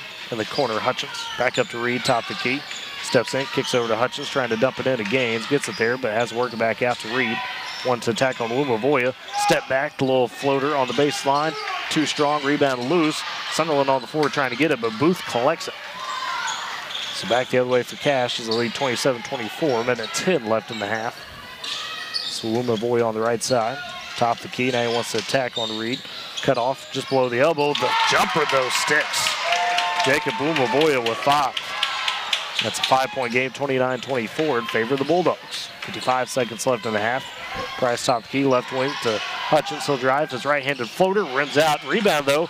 Wumavoya couldn't collect it. It goes right to Hutchins, who just easily puts it up and in. 8 points for Gage Hutchins. Goes down by 3 again, 29-26. 35 seconds now left in the half. As Wumavoya checked by Carter Reed across the timeline, trying to stick on him deep. Hands off to Booth, top the key. Booth checked again by Reed. Gets back to Wumavoya, high left side. 25 seconds left in the quarter. Wumavoya trying to size up Reed. And then loses the handle momentarily. Gets back over to Booth, high right side. 13 seconds now left in the half. Booth checked by Hutchins. Down to 8. Now looking to attack maybe. Still way out. That look goes with 4, loses his handle, has the handoff to Hance. Hance pulls up for 3 at the buzzer, and it's out. And that is how we end the first half, with Cash leading the Boomers 29-26 at the break. Step aside, come back with your halftime stats. You're listening to Boomer Basketball on Z92, KMZ FM Woodward, and Boomer TV.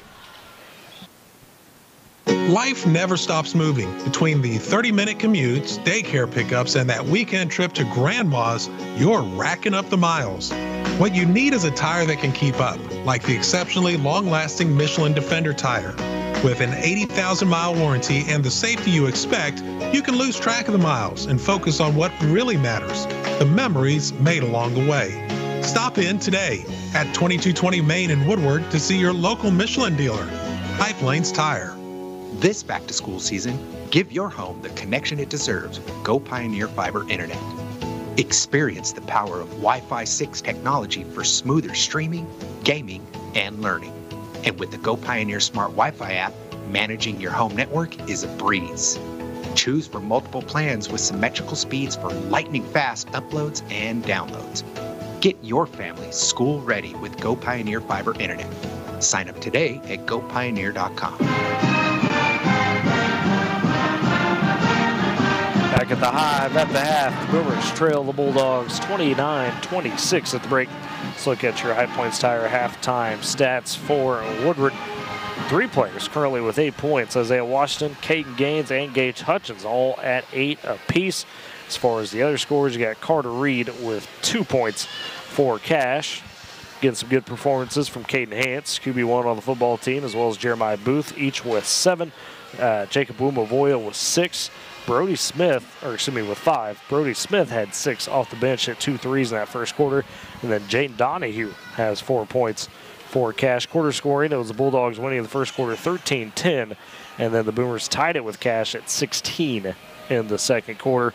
How are we looking on rebounds, turnovers, steals, things of that nature? Boomers are actually trailing in the rebound category. They've only got 10 boards to 14 by Cash. Caden leads the way with 3. Carter Reed has 2.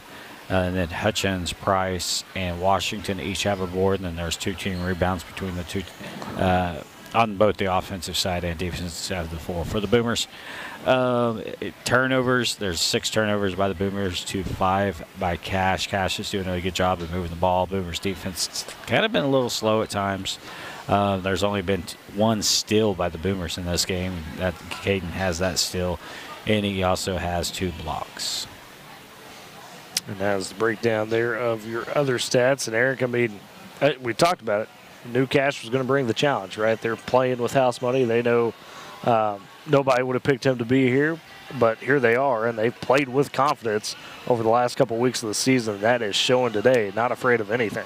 Yeah, and you hope the Boomers didn't kind of look past them because, again, they, like we talked about, they've seen them this year already. Yeah. They know, what Cash has, and it kind of feels like they're kind of at times maybe underestimating what they've been able to do, letting some guys have some open shots that are getting knocked down, things like that. So, hopefully in the second half, the Boomers can kind of reset themselves and know that, hey, we're going to have to come out and we're going to have to give much more than what we've done in the first half if we're going to have a chance to play next weekend. But, boy, you talk about giving a lot in the first half. Isaiah Washington can't talk enough about the senior.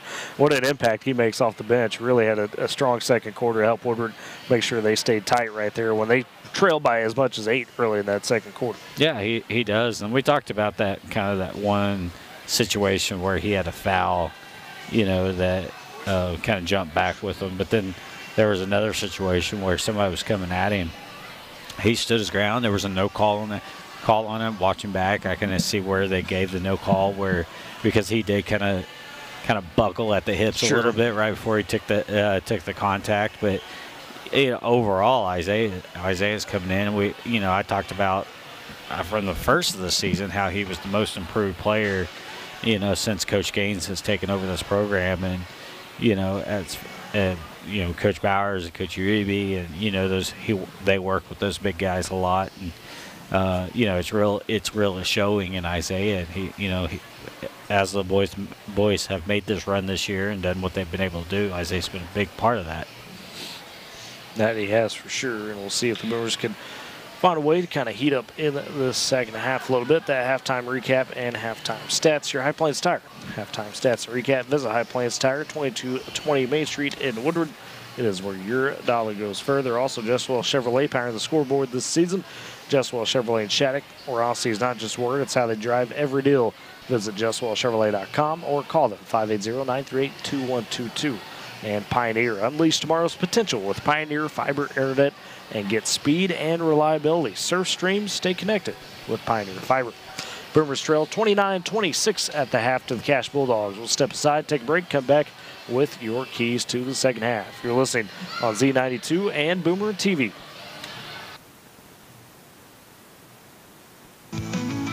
At Bank of Western Oklahoma, we know what it takes to keep your farm running smoothly. Our experienced lenders understand agriculture and offer competitive loans for real estate, livestock, equipment, and more. We are locally owned and invested in our communities, making decisions that benefit you quickly. Bank of Western Oklahoma, the bank that works as hard as you do. Member FDIC, an equal housing lender.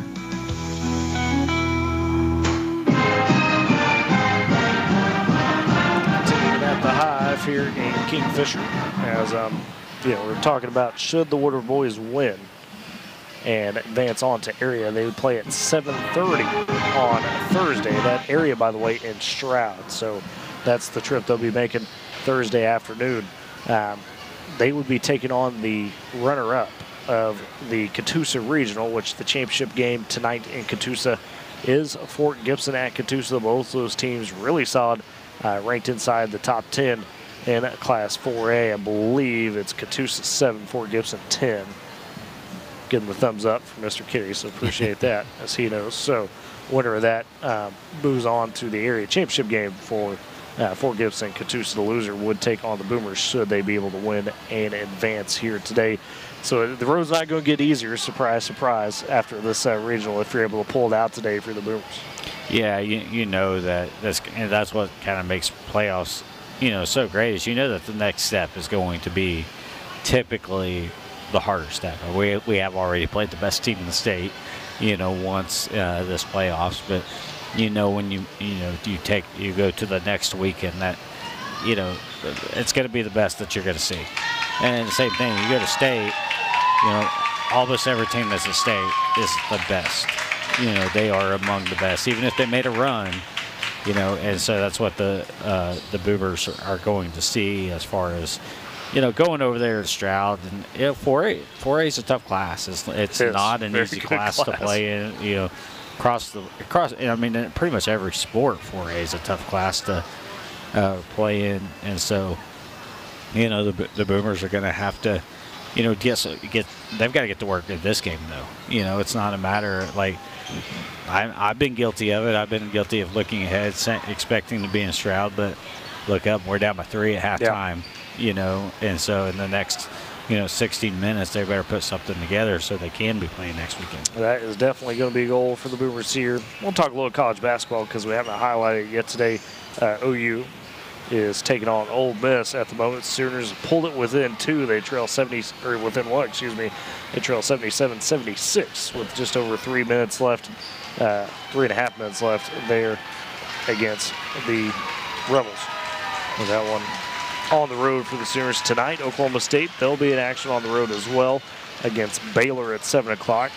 That game, you can listen to it on K101 there with Dave Hunziker and crew. Pre-game coverage starts at 6, so keep that in mind for some college basketball today. In case you missed it earlier, talking about 2A, A, and B, those area championships done last night, making it on the A side for girls. Class A, it's Sealing, Amber, Percasset, Allen, and Quinton. Class B was Arnett, Hammond, Kiowa, and Lukiva Siggles for the girls. On the Class A boys side, Okarche, Sterling, Sorilla, and O'Kay. Class B boys was Calumet, Hammond, Stewart, and Dover. All going to the big house. That starts next week for 2A, A, and B. Ought to be a lot of fun there. We'll hope to bring you some coverage of that. Just kind of we'll see how things work out schedule-wise for that. And on the college basketball side, shout out to the Rangers and Lady Rangers. Both there you go. Yeah. Clinched spots in the GAC tournament. So ride Rangers, ride. Go get the job done. And Kate, where's it at this year? Is it in Shawnee? It's in Fort Smith this Arkansas. year. So okay, there you go. Okay.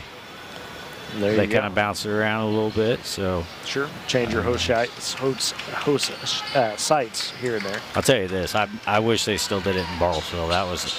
Bartlesville did a great job putting on that tournament, and it's a nice facility for small college. But ready to begin the second half between the Bulldogs and the Boomers. Cash will start with the ball. They'll work left to right in front of us. We're opposite the scorers table up top. The Boomers go right to left this half. As it's Hans inbounding in the backcourt to Booth. The senior guard, a lot of skill with him. Goes over to Hans, top of the key, checked by Hutchins. Bounces it to Gillespie. Reed guarding him. Now switches as Booth takes the handle, turns the corner, tries to drive his floater, runs around, rolls out. Donahue with the board underneath, gets up and under and sticks the layup. Donahue with 6. Makes it 31-26, 5-point game for the Bulldogs. Boomers the other way, Sunderland. Kicks out Hutchins, a 3 at Rainbow with 3, trying to settle. He got fouled. Long rebound taken by Reed. He'll pull up just below the right elbow. That's no good. Trying to get his own board. Can't as Gillespie takes it away. Cash in control as we begin the third quarter. 7:18 left. Gives over to Wumavoya. He'll drive, get into the paint. Hits the layup good. Wumavoya with the runner. He's got 7. And it's a 7-point game. The Boomers trail 33-26. Price on the right wing. Goes out to Gaines, top the key. Wumavoya comes in, back to Price, right side, dumps it down to Reed. He'll lose the handle of the pass, and it goes out of bounds as he tried to save it. Not the best start to the second half here for the Boomers as Isaiah Washington quick to be off the bench. He'll check in, take out Connor Sunderland. That's Wumavoya in the backcourt. Over to Booth, back to Wumavoya. to Gillespie, left corner. He'll step out, take the three, too strong off the back iron. Price waits for the rebound to come for him. Donahue just shoves him down, no call there. Thankfully, Hutchins comes with the board. Gaines, right corner, bounces into Washington. Free throw line, Hutchins kicks it out. Price, 4-3, left wing, good. Connor Price with the big one. He's going to do that all day. We'll let him get pushed around. That's right. If that's how he responds, hey, we'll take it. Booth in the backcourt now, double-teamed hard. Gets it up, though, to Gillespie. It's a 3-on-2 the other way for Cash. Gillespie drives up and under the basket, a little short. Donahue, a second chance, no good. Washington rips down the rebound. As Boomers push ahead with Price. Top key, right wing to Reed in the corner. Gaines tries to go back to Reed. Pass a little off, but gets batted right to Reed, and he gets fouled by Donahue. Just simply make sure he couldn't get the shot off, holding the hand over the top of him. So that's sent Carter Reed to the free throw line. Boomers trying to cut it back to 2 after they trailed by 7 briefly. Start the second half. Donahue now with his third foul. If you get him off the floor, that'll help a lot. He's not doing a lot scoring-wise, but definitely some big size to match what Woodward brings. First free throw for Reed, though, off the back iron. It's Cash with some substitutions. Gillespie comes out. Donahue does come out. They give way to Brody Smith as well as DeAndre Frazier. Free throw for Reed. The second one no good. He misses both. That's Wumbaboya taking it up for Cash. He's on the right side now, attacking Carter Reed. Getting some good checks. Reed able to poke it loose on the floor. Wumbaboya somehow collects it. He's now driving on Gaines. Kicks in the corner to Frazier. His floater, left-handed, doesn't go. It's off the left side. Gaines with the board. He'll push for the Boomers. 3-on-3 other way to Price, right side. Gets deep on the baseline. Double team, trying to kick it out. And Booth just steps up and steals it. And now he's harassed, and what they call a timeout granted to Coach Ainge, as Booth was in some deep trouble in that corner.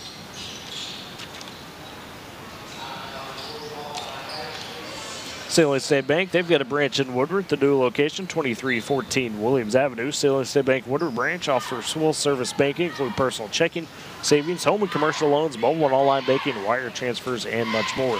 M&D Enterprises and Lawnmower Shop for your best lawn, porch, or patio. M&D Enterprises and Lawnmower Shop are your people. They carry everything you need. Make your greenscape that little piece of heaven you've always dreamed of. Locations in Woodward, Canton, and Weatherford. Salem State Bank, M&D, powering Boomer Sports this season. As Boomers trailing by 4, 33-29, trying to get some momentum going, but every time they do, Cash has an answer, whether it's forcing a turnover or hitting a shot right now. Yeah, you know, the Boomers not playing, like at top, there's a couple players playing with a lot of energy, but there's some, you know, other times where it feels like, you know, we're just kind of lagging, just a little bit behind what we normally play and what we know we can play. And so, you know, hopefully that kind of clicks here soon. We keep Boomers, you know, keeping this in reach. We know how explosive they can be at times. So Cole Reed checks in for the first time today, as Carter Reed is on the bench kind of working his shoulder. So you wonder how much was taken out of him from that Manford game again. As we Cash out of the timeout with it. Be Booth bringing it up the floor. Connor Price meets him near half court. Booth on the dribble. His hands works off ball beside him. Goes up top to Frazier. Frazier, one of the football players for them. One of the better ones. High left wing to Wumbaboya. Checked by Cole Reed. Wumbaboya patient. He looks back to Coach Ainge. 5:05 third quarter. Boomers trail 33-29. Wumbaboya sizing up Cole Reed. Gets by him. The runner in the paint sticks over Isaiah Washington. Wumbaboya with 9. Price the other way for Woodward. Top of key. Left wing to Hutchins. Back up to Price, right side to Cole Reed in the corner. Gaines, catch and shoot 3, fade away. It's off a little bit. Washington fighting for the board. Frazier runs in and saves it and is able to give it to Wumbaboya. 35-29, Boomers trail by 6. 4:30 left in the third quarter. So Wumbaboya holding it high right side. So he's got the dribble. Cole Reed trying to guard him. Loses it momentarily, gets back. Cole Reed sticking tight. Cole with a little bit of a bump. It'll be a foul. So one foul piece now in the quarter for each team. First on Cole Reed. Reset for Cash, 4:19 left in the frame. Boomers trailing 35-29. They work it to Booth, right side. Back to Wumbaboya in the corner. He drives, tries to dump it down to Smith. Gets it there. He'll calmly back it out on the dribble. Goes up top to Booth, right wing. Checked tightly by Price. Loses the handle momentarily. And gives it over to Mavoya, high left wing. Cole Reed guarding him. Mavoya top the key on the dribble. Looking to attack again in the paint. 3 Boomers on. The floater goes again. Tough basket for Mavoya. He's got 11. That's not a matter of bad defense either, Boomers. Yeah, he's just able to float it up there, knock it down. Hutchins left wing for 3, too strong. Cole Reed rebound underneath. The putback good. Cole Reed with 2. Finds an answer for the Boomers as they trail 37-31, 3:30 left third quarter. It's Booth, high left side, looking to attack down to the paint. Kicks it over Smith, sticks the left hand or the right hand up, and it goes off the glass and in. Cash just attacking at the basket right now, 39-31. They lead by 8. Right wing to Washington for the Boomers. Thinks about attacking. Now double team, spins into Smith. A couple elbows and gets that one to stick in the paint. Oh, tough basket from Washington. Leading the team now with 10 points. Cash the other way. Smith, left wing. Top key to Hance. Open for 3. He'll take it. Crawls off the front of the rim and in. Caden Hance with 10. It's a 9-point ball game. 42-33. Cash leads over the Boomers, 2:50 third quarter. Free throw line to Washington on the elbow. He says, I'll take the shot if you're going to leave me open. It rims out. Reed with the rebound underneath, and then he's fouled trying to go back up. It's Cole Reed with a couple offensive boards. I wish those at home could see that. The way that just kind of bounced around and kind of dropped right in there on that three-pointer. Well, they can if they're watching on Boomer TV. Well, that's what I'm... It just didn't come out. That's what I was thinking. It just didn't come out right. So there you go. Those who are listening on the radio, yes, in their cars right now. Foul on the hands. First free throw for Cole Reed, good. Hopefully not doing like I have done and watching Boomer TV while driving. That is not advice. Not advice. Connor Price will check out. Give way to Jake Graff, his first time today. First time this regional, I believe. Second free throw for Reed. That's up and short, so he splits the pair. Boomers trail by 8, 42-34. So Mavoya taking the other way for Cash, and then a foul, they'll say, on Gaines, and Mavoya just kind of lost it, but I guess they got the push before that. So Gaines, that's just his first, second of the quarter for Woodward. It's Carter Reed ready to check back in, takes out Isaiah Washington. So it's Graff, Carter, and Cole Reed, Hutchins, and Gaines, the 5 for the Boomers. Hance in front of his own bench, it bounce for Cash to, they've got 12 that's not on the roster. Okay. That's top key Booth with it. He'll try to attack, gets in the paint, and took a bit of a bump as he tried to hop step. They'll get the foul on the Boomers. Woodward thought they were going to have a steal the other way, not the case. I think it's going against Jake. It is. That's his first, team third. Woodward still trailing 42-34 with 2:23 left third quarter. Cash trying to push it to 10. That's Mavoya. Right block gets into Smith, working on Reed. Both of them now double team him. Now the corner, Mavoya for 3. It kicks out, rims out, rebound taken by Cash. They'll swing it back out. Booth has it high, right wing. Checked by Jay Graff. Left side to Mavoya. Full Reed on him. He just stepped back court. Wants to attack, tries a wild scoop play up, no good. Rebound by Gaines underneath. Ahead to Cole Reed, over to Carter. Flies in, trying to go for the basket. Do they call a block or a charge? It looks like a block. 2 shots for Carter Reed. Looks like Reed did just enough to avoid really crashing into the body of Booth. So that would be Booth's first foul. Sends Carter Reed to the free throw line. Just 2 points on the day. Boomers trailing by 8. First free throw good. Minute 56 left third quarter. Woodward trying to fight their way out of this hole. It's been as close as a couple after they coughed up the lead about midway through the second quarter, or first quarter, excuse me. Second free throw good for Carter Reed. Cuts it back to 6, 42-36. He's got 4 points. Cash to the backcourt. Mavoya. Booth trying to break that pressure. Mavoya sees a double team cut coming back cross court to Booth. To Mavoya. Finally gets it across to Booth on the right wing. He'll look to attack. Now angles it back out left side. Goes up to Mavoya. Tries to shake Cole Reed. Now looking to attack on him. Kicks to Booth. Left side. Good job by Carter to get to him. I like the Boomers, the fact the Boomers are pressuring in this half court. not letting them work too much of the clock off. And then Cole Reed trying to stay with Wumavoya. A little bump there. It's the second foul on Cole Reed. Fourth of the quarter for the Boomers. Minute 19 left in the frame. Woodward trails 42-36. Donahue checks in. And Coach Gaines will answer with Isaiah Washington. So he'll take out Cole Reed.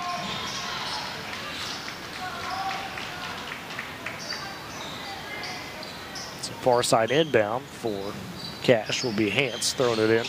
Goes to Donahue just outside the paint, guarded by Washington. He's trying to work, bounces it down to Hance. Right block out to Smith, and they reset to Booth, high left wing. He wants to tack off the dribble on Carter Reed, poking at him. Kicks it left corner to Hance, or right corner to Hance, excuse me. They say Hance traveled, trying to jab step. That took off just a little too quick there.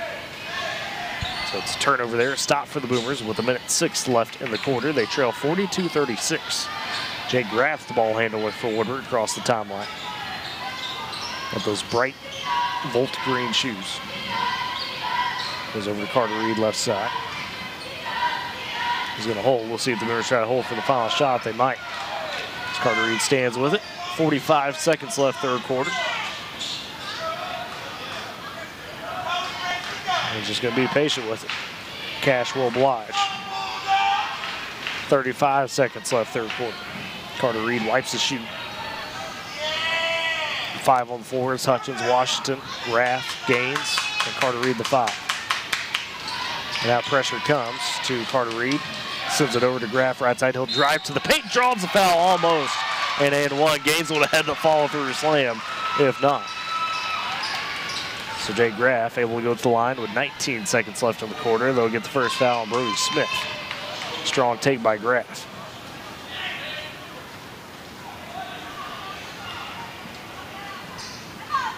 Chance for his first points of the regional. Dipson shoots first free throw off the back iron. Isaiah Washington checks out. Cole Reed back in. So Graff getting ready for his second free throw. Dipson shoots that one off as well. Bounce out. Graff trying to get his own rebound. They say jump ball, possession arrow to the Boomers. Excellent job by Graff to hustle over. Yeah, great job by Jake. He recognized pretty quickly that he was going to miss that shot. And, best person to read the ball is the shooter. That's why you don't stand there and just watch it. He sprinted over there and was able to get a hand on the ball. Carter Reed inbounds to Gaines in the paint. Out to Graff, top key. Trying to zip it down to Hutchins baseline. To Gaines, left wing, double team. Back to Hutchins. Corner three, hand in the face. It's off. Graff though with the board. Puts it back up. High off the glass and in. Jay Graff makes up for the free throws with the bucket. 5 seconds left in the quarter. 42-38. Oh, Gage with the foul in the backcourt, and the reason that's tough is because that's number 5 in the quarter, so it's going to give Cash free throws right before the end of the quarter. 2 free throws, but they're free throws. I was going to say, isn't every free throw? Yeah. Don't get me started. Foul, first one for Hutchins. So it sends Wumavoya to the line as the Boomers trail 42-38 with 1:6 left in the third quarter. Wumavoya, a strong game so far. First free throw, no good though. He's got 11. So it remains a 4-point game. 3-point game at the half. Cash has extended that lead very slightly. Second free throw for Wumavoya, that's good. Splits the pair, he's got 12. Inbounds goes to Gaines, tries to put it up at the buzzer. Ooh, off the back iron. Yeah, I think they actually got it. Coach Ainge wants to say it was a travel and that was time left in the quarter. Well, they say that's the end of the quarter. Say it's done. 43-38. We head to the fourth. Boomers trailing by 5. You're listening to Boomer Basketball on Z92 and Boomer TV. Feel safe and secure with Arlo Wireless Outdoor Camera, available at Pioneer. Arlo offers top-notch protection with crystal clear video quality. Rain or shine, monitor your home from anywhere with remote smartphone access. Whether you're at home or on the go, Arlo keeps you connected to what matters most. Trust Arlo and Pioneer to keep your home safe and secure. Visit GoPioneer.com to get your Arlo wireless cameras today. You tackle an endless to-do list every day. It may seem like a thankless job, but you know better. It's the little things that matter most. That's why you'll appreciate the enduring value of the Michelin Defender tire. Designed for doers like you, Michelin's longest-lasting tire keeps you on the go longer, so you have one less thing to worry about on your next road trip. Stop in today for miles of uncompromised safety and performance. Visit your local Michelin dealer, High Plains Tire, at 2220 Main in Woodward. And back in the Hive, Kingfisher, Oklahoma, as the Boomers trail Cache 43-38, heading into the final 8 minutes of this regional Consolation Championship game. The Boomers have been able to hang with Cache, but they got to find a way to get over the top as we're down to the final throws of it. So you hear the Cache crowd getting behind their Bulldogs. Boomers trying to do the same. It will be Cache to begin with possession to start the fourth. Hance, the inbounder in the backcourt to Wumavoya. Graff, Cole Reed, Carter Reed, Caden Gaines, and Gage Hutchins, the 5 for the Boomers on the floor still. Hand off to Hance, right wing.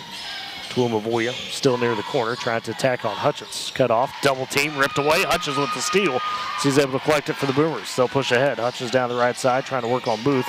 Lost the handle, was passed back to Cole Reed. Picked off by Wumavoya, but he flies into the Boomer bench. Woodward keeps it. I talked about this at halftime, but that's only the second steal for the Boomers. Haven't really, Cache has played very clean in that sense. And got a timeout by Coach Gaines before the inbounds for the Boomers. Smith & Co. Auction Realty, Oklahoma's real estate and land auction expert. Smith & Co. is your #1 choice for all your land auctions and real estate needs. Call them 580-254-3975 or email ira@smithcorealestate.com. Great Plains Bank, Heritage, Trust, Respect. Those are the things that make Great Plains Bank great. Deep roots across Oklahoma and Texas. They are in touch with communities in which their customers live and work. Smith & Co., Great Plains Bank, powering Boomer Sports this season. Boomers trail 43-38 out of the timeout here early portions of the fourth quarter, excuse me. Trying to find a couple baskets to get them back over the top.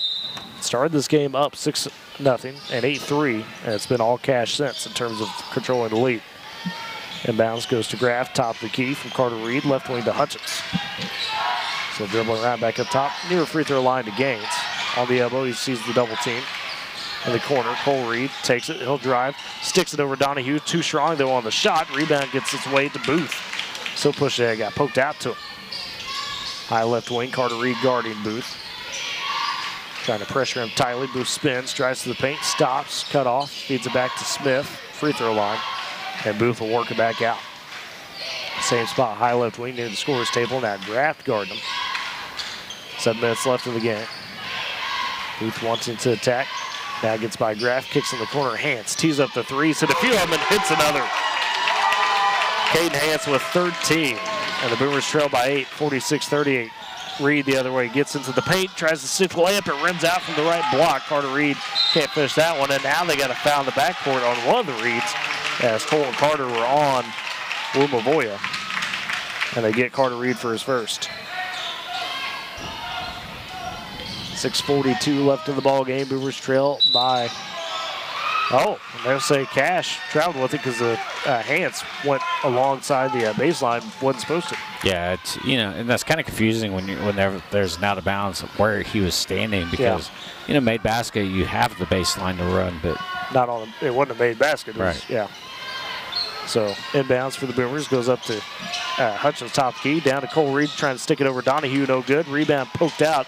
Able to retrieve in the quarter is Hance. For Cache, feeds ahead. Donahue all by himself, leaked out. One-handed jam for Jay Donahue. It's a 10-point ball game, 48-38. Boomers needing some Gaines trying to attack, and he's fouled as Booth got into him. King Gaines only has 8 points, folks. It has been that type of game. I was kind of thinking about that earlier in the game. Is really the past 2 games he hasn't done he hasn't been attacking the basket. Right. He's been settling for trying to get those outside shots, and whenever he's attacking the basket, he's at his best. Boomers on the inbound. Gaines deep right corner three. That's an air ball, but Cole Reed underneath. Carter couldn't save it. Cole Rebound had it, lost it. Carter couldn't save it. That was a fadeaway three for Gaines. Probably not the advised shot there. As Connor Price steps off the bench, and we'll check in, take out Jake Graff. We're trailed by 10 with 6:12 left in the game. Inbound for Cash in the backcourt. It's Hans. Across the timeline, racing ahead. Has a 3-on-3 down to Smith. Puts up the layup, runs out, gets a second chance, and sticks it with the right hand. 12-point ball game. Smith with 10. Cash is rolling. Boomers the other way. Booth with the steal on a pass from Carter Reed. Booth going for the layup, and it's good. And Cash is on in a run right now. It is 19-9 over the last quarter, 10-2 in the last few minutes now. And Cash leads 52-38. Boomer season on the line here. Timeout taken. Compass Athletics, from sports equipment to championship trophies and everything in between. 2024 Main Street, Woodward, 580-256-7045. And R5 Customer Embroidery. When you work with R5, you count on a quick, fun, and enjoyable process with results that consistently exceed expectations. Go chat with their screen printers, back customized apparel.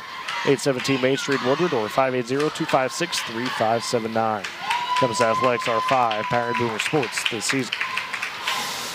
Boy, what a run by Cash now. I mean, again, we talked about this top of the broadcast. They're playing with a bunch of momentum. They have been a completely different team these last 2 weeks. Yeah, credit to Cash, the way they played. It's the boards is where they've kind of got the job done tonight. They're up to 24 total rebounds. And I haven't added up the Boomers, but it's not quite that. And so, in offensive rebounds, they've got 10 offensive boards. 10 offensive boards, and you turn the ball over. The Boomers turned it over 9 times. You're going to essentially give points away, and that's I think that's a lot of what has happened this game. And Boomers aren't playing with very much intensity at all. They're kind of playing very uncharacteristically of what they normally do. So. Right side on the inbound is Carter Reed. The gains in the corner, checked tightly by Smith. Wanted to drive on him. It's not there. It's Washington on the baseline, working on Donahue. Double team, puts it up and over. Shot too strong, gains underneath. Oh, he came down with the rebound. They said jump ball. Possession arrow to Cash. Yeah, he's got that board clean. I think he blew his whistle before he actually fully pulled it away from him. But tough break there. Now the officials make sure that Smith is good. He took a little bit of a shot, I guess, underneath, trying to make sure he's all right. No bleeding or anything. He is. So inbounds for the Bulldogs. They lead 52-38. 5:30 left in the game. It goes ahead to Wumavoya. It gets past Carter Reed over to Smith. Going on Washington. A block by Washington. No, they say a foul. Oh. Looked like Washington had a clean block for a second, but they call for the foul. Yeah, that looked pretty clean, but. Second on Washington. Sends Brodus Smith to the free throw line. Smith with 10 points off the bench today. The senior having a big day. First free throw is short.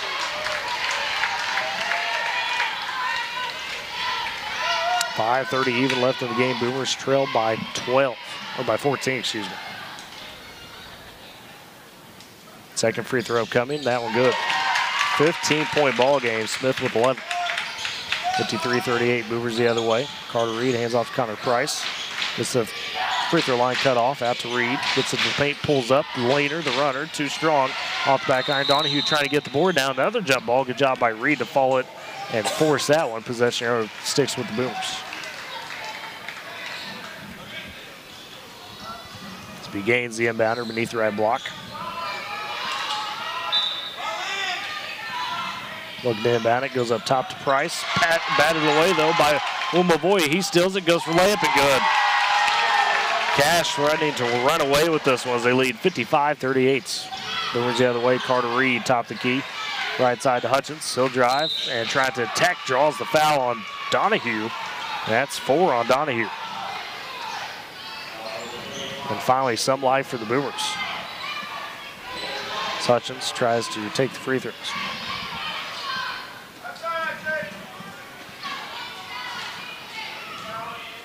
This would be the first point of the quarter if he makes it, and does.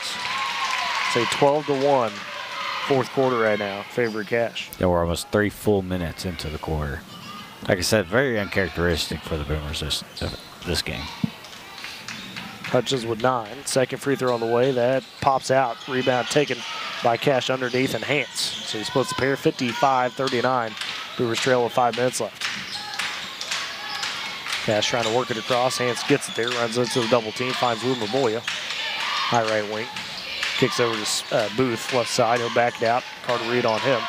Over to Wimbley. They're playing too high now between the wings. Wimbley harassed by Price. Price almost gets the steal, able to make him pick it up. Hutchins tight on Hance, and then they get a foul on Hutchins. So he was a bit too aggressive on Hance, they say. Second on Hutchins. Well, I mean, unfortunately, I guess, for the situation we're in, but that's not necessarily a terrible foul, you know, because it does stop the clock. You know, you kind of regather yourself, maybe try to get a steal on the inbound, but you also, you know, you may need to use those fouls later in the game. As Wimbley off the inbounds, driving a block by Carter Reed on the shot. Sends it ahead to Gaines. Down the right side, working on Smith. Lock contact, almost sticks the end one, but instead crashes to the floor, and it'll be Kate Gaines to the free throw line. Tough adjustment by Gaines to get that shot up. Second foul on Smith. 4:24 left. Boomers trailing by 16, 55-39. Couple of free throws upcoming for Gaines. Has just 8 points. First free throw good. Make it 9. Even my pen doesn't want to work very well today. None's going right. Second free throw coming for Gaines. That one sticks. He's got 10. Boomers cut it down to 14, 55-41. Double team tight on Booth in the deep corner. Gets out to Wimbley. Throws it ahead. I believe that's Coleman. He goes up for the layup and in. So it's a bucket. Oh, it's Brody Smith, or not Brody Smith. I'll find that one. Boomers the other way, poked out of bounds. Coach Bowers getting in the game there. Making a save. Does. 57-41. The inbounds for the Boomers left wing. Price for 3. That's off the right side. Hutchins, though, with the board backside. Now he's pressured near the elbow. It's loose and just taken away from him by Wimbley as he crashes to the floor. Wimbley ahead, poked by Carter Reed. Gets its way to Booth, left corner. Now he's double teamed, and a timeout, they say, taken by Coach Haynes. Western Drug, 1021 Oklahoma Avenue in Woodward. They've got a friendly and caring staff and a drive-through window that's awfully convenient. Always excellent service, 580-256-5586. And Sealy State Bank, they've got a branch now in Woodward. The new location, 2314 Williams Avenue. Sealy State Bank Woodward branch offers full service banking, including personal checking, savings, home and commercial loans, mobile and online banking, wire transfers, and much more. Sealy State Bank and Western Drug powering Boomer Sports this season. Boomers trail 57-41. Just under 4 minutes left in the ball game. They're going to have to dig deep and make a fast and furious run if they want to have a chance at this one. Yeah, you know, and I think it unfortunately might be a little too much too late. Too little too late. I can't say that word. Yeah, because the Boomers all of a sudden have really kind of picked it up as far as their intensity defensively. Right. You know, and that's why they got beat over the top here just a minute ago, just before the last possession for the Boomers. But, you know, and unfortunately, because they were playing so, I guess, conservatively, you could say, throughout much of the game, you know, that as this lead ballooned a little bit, now they have a lot more to fight back through. 3:49 left. It's Cass possession out of the timeout. Hands the inbounder in front of his own bench. Started by Reed. Gets it into Smith. And, Hans just falls. It was a handoff back to Hans, and he just fell in that corner and lost it. Good defense by the liquid on the floor. Whatever it was. They're checking that spot to make sure, because that was an awkward, I mean, just as almost if he did run into the oil slick. Well, you know, that's right in front of the bench, right after a timeout, so, you know, a good chance that some water did drop on the floor. So it's Price, top the key, left wing to Gaines, but poked, say it's out of bounds off Gaines. Wimbley stepped over and looked like he poked it off, but I guess they said it bounced off Gaines on the Wimbley defense. So back to Cash. After they coughed it up, now the inbound goes from Hans to Booth in the backcourt. Sees a double team coming. Carter Reed gains on him. Over to Wimbley, high right side to Hans to Smith on the wing. Guarded by Washington now. He's deep. Double team in the corner. Out to Booth. Cash has been very efficient, breaking a lot of pressure today. Go over to Smith. The floater, right baseline, and it rolls in.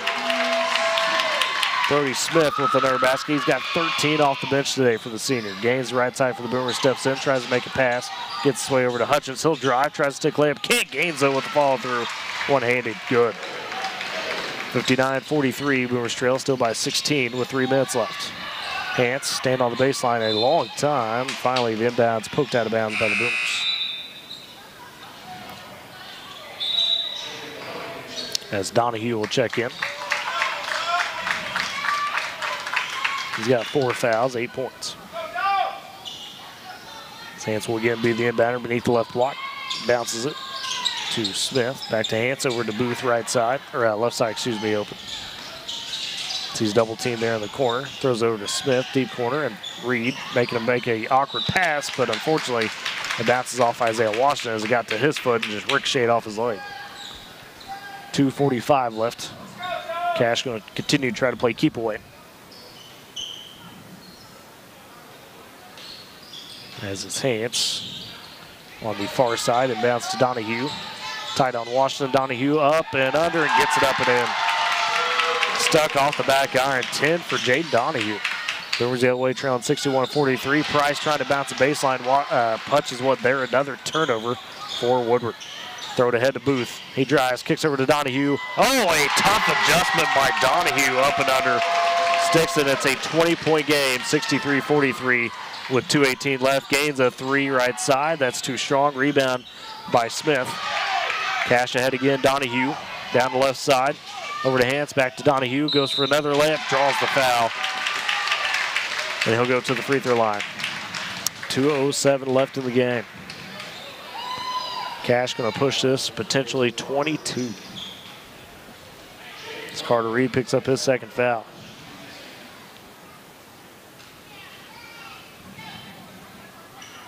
First free throw for Donahue off the back iron, no good. Jay Graff in, Cole Reed in for the Boomers. And Laredo coming off the bench, or no, moving his spot on the bench, excuse me.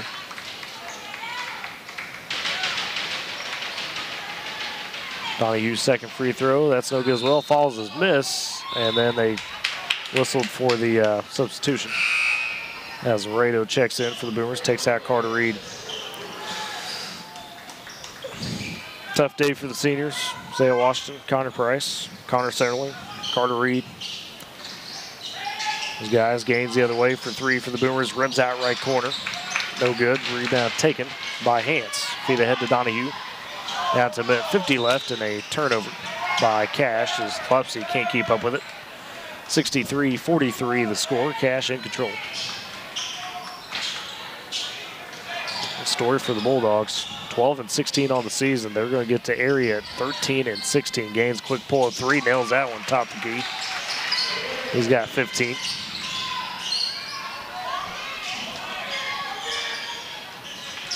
It's Donahue the other way for Cash. 63-45 down to him at 30. Bulldogs going to play some catch.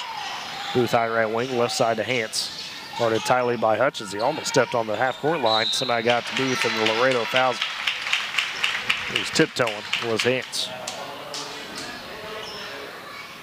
So Laredo gets his first.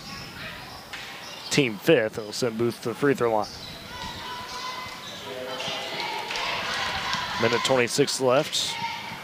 Booth a chance to send it back to a 20-point game.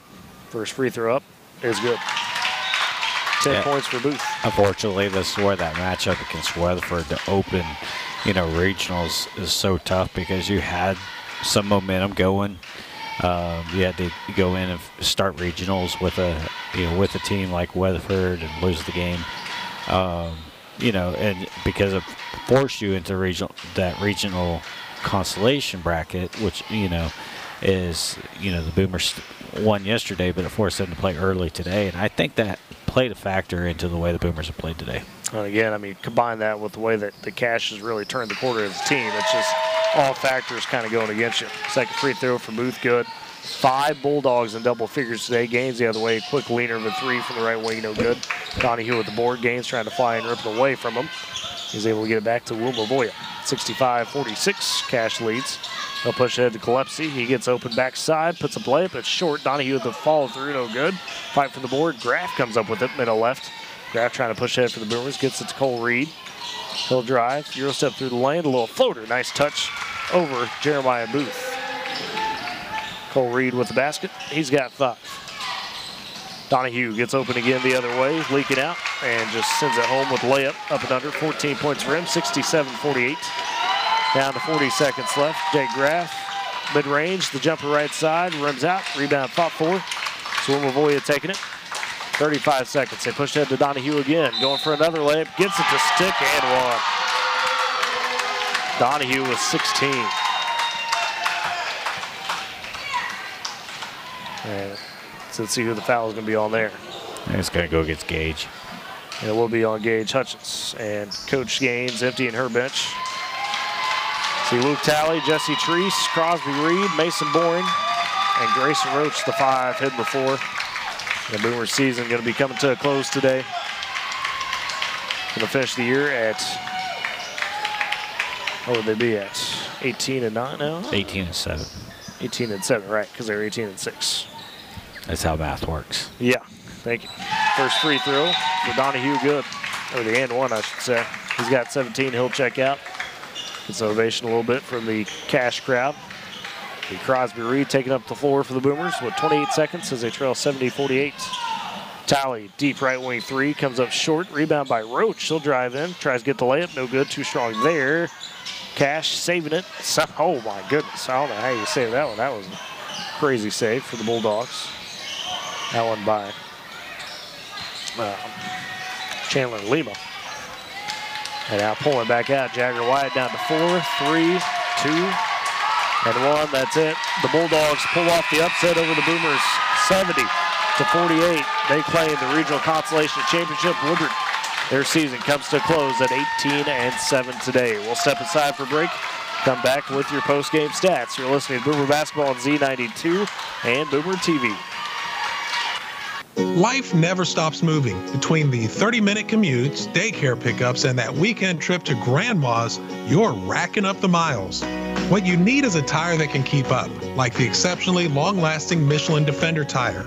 With an 80,000-mile warranty and the safety you expect, you can lose track of the miles and focus on what really matters, the memories made along the way. Stop in today at 2220 Main in Woodward to see your local Michelin dealer, Pipe Lanes Tire.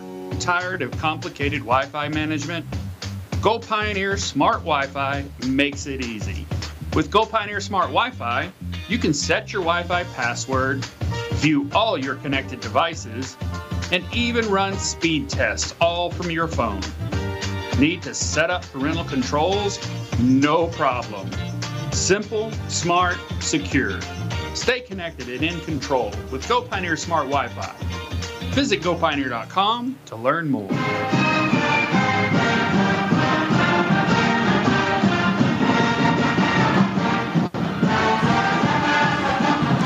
And welcome back to the Hive. Kingfisher as Woodward.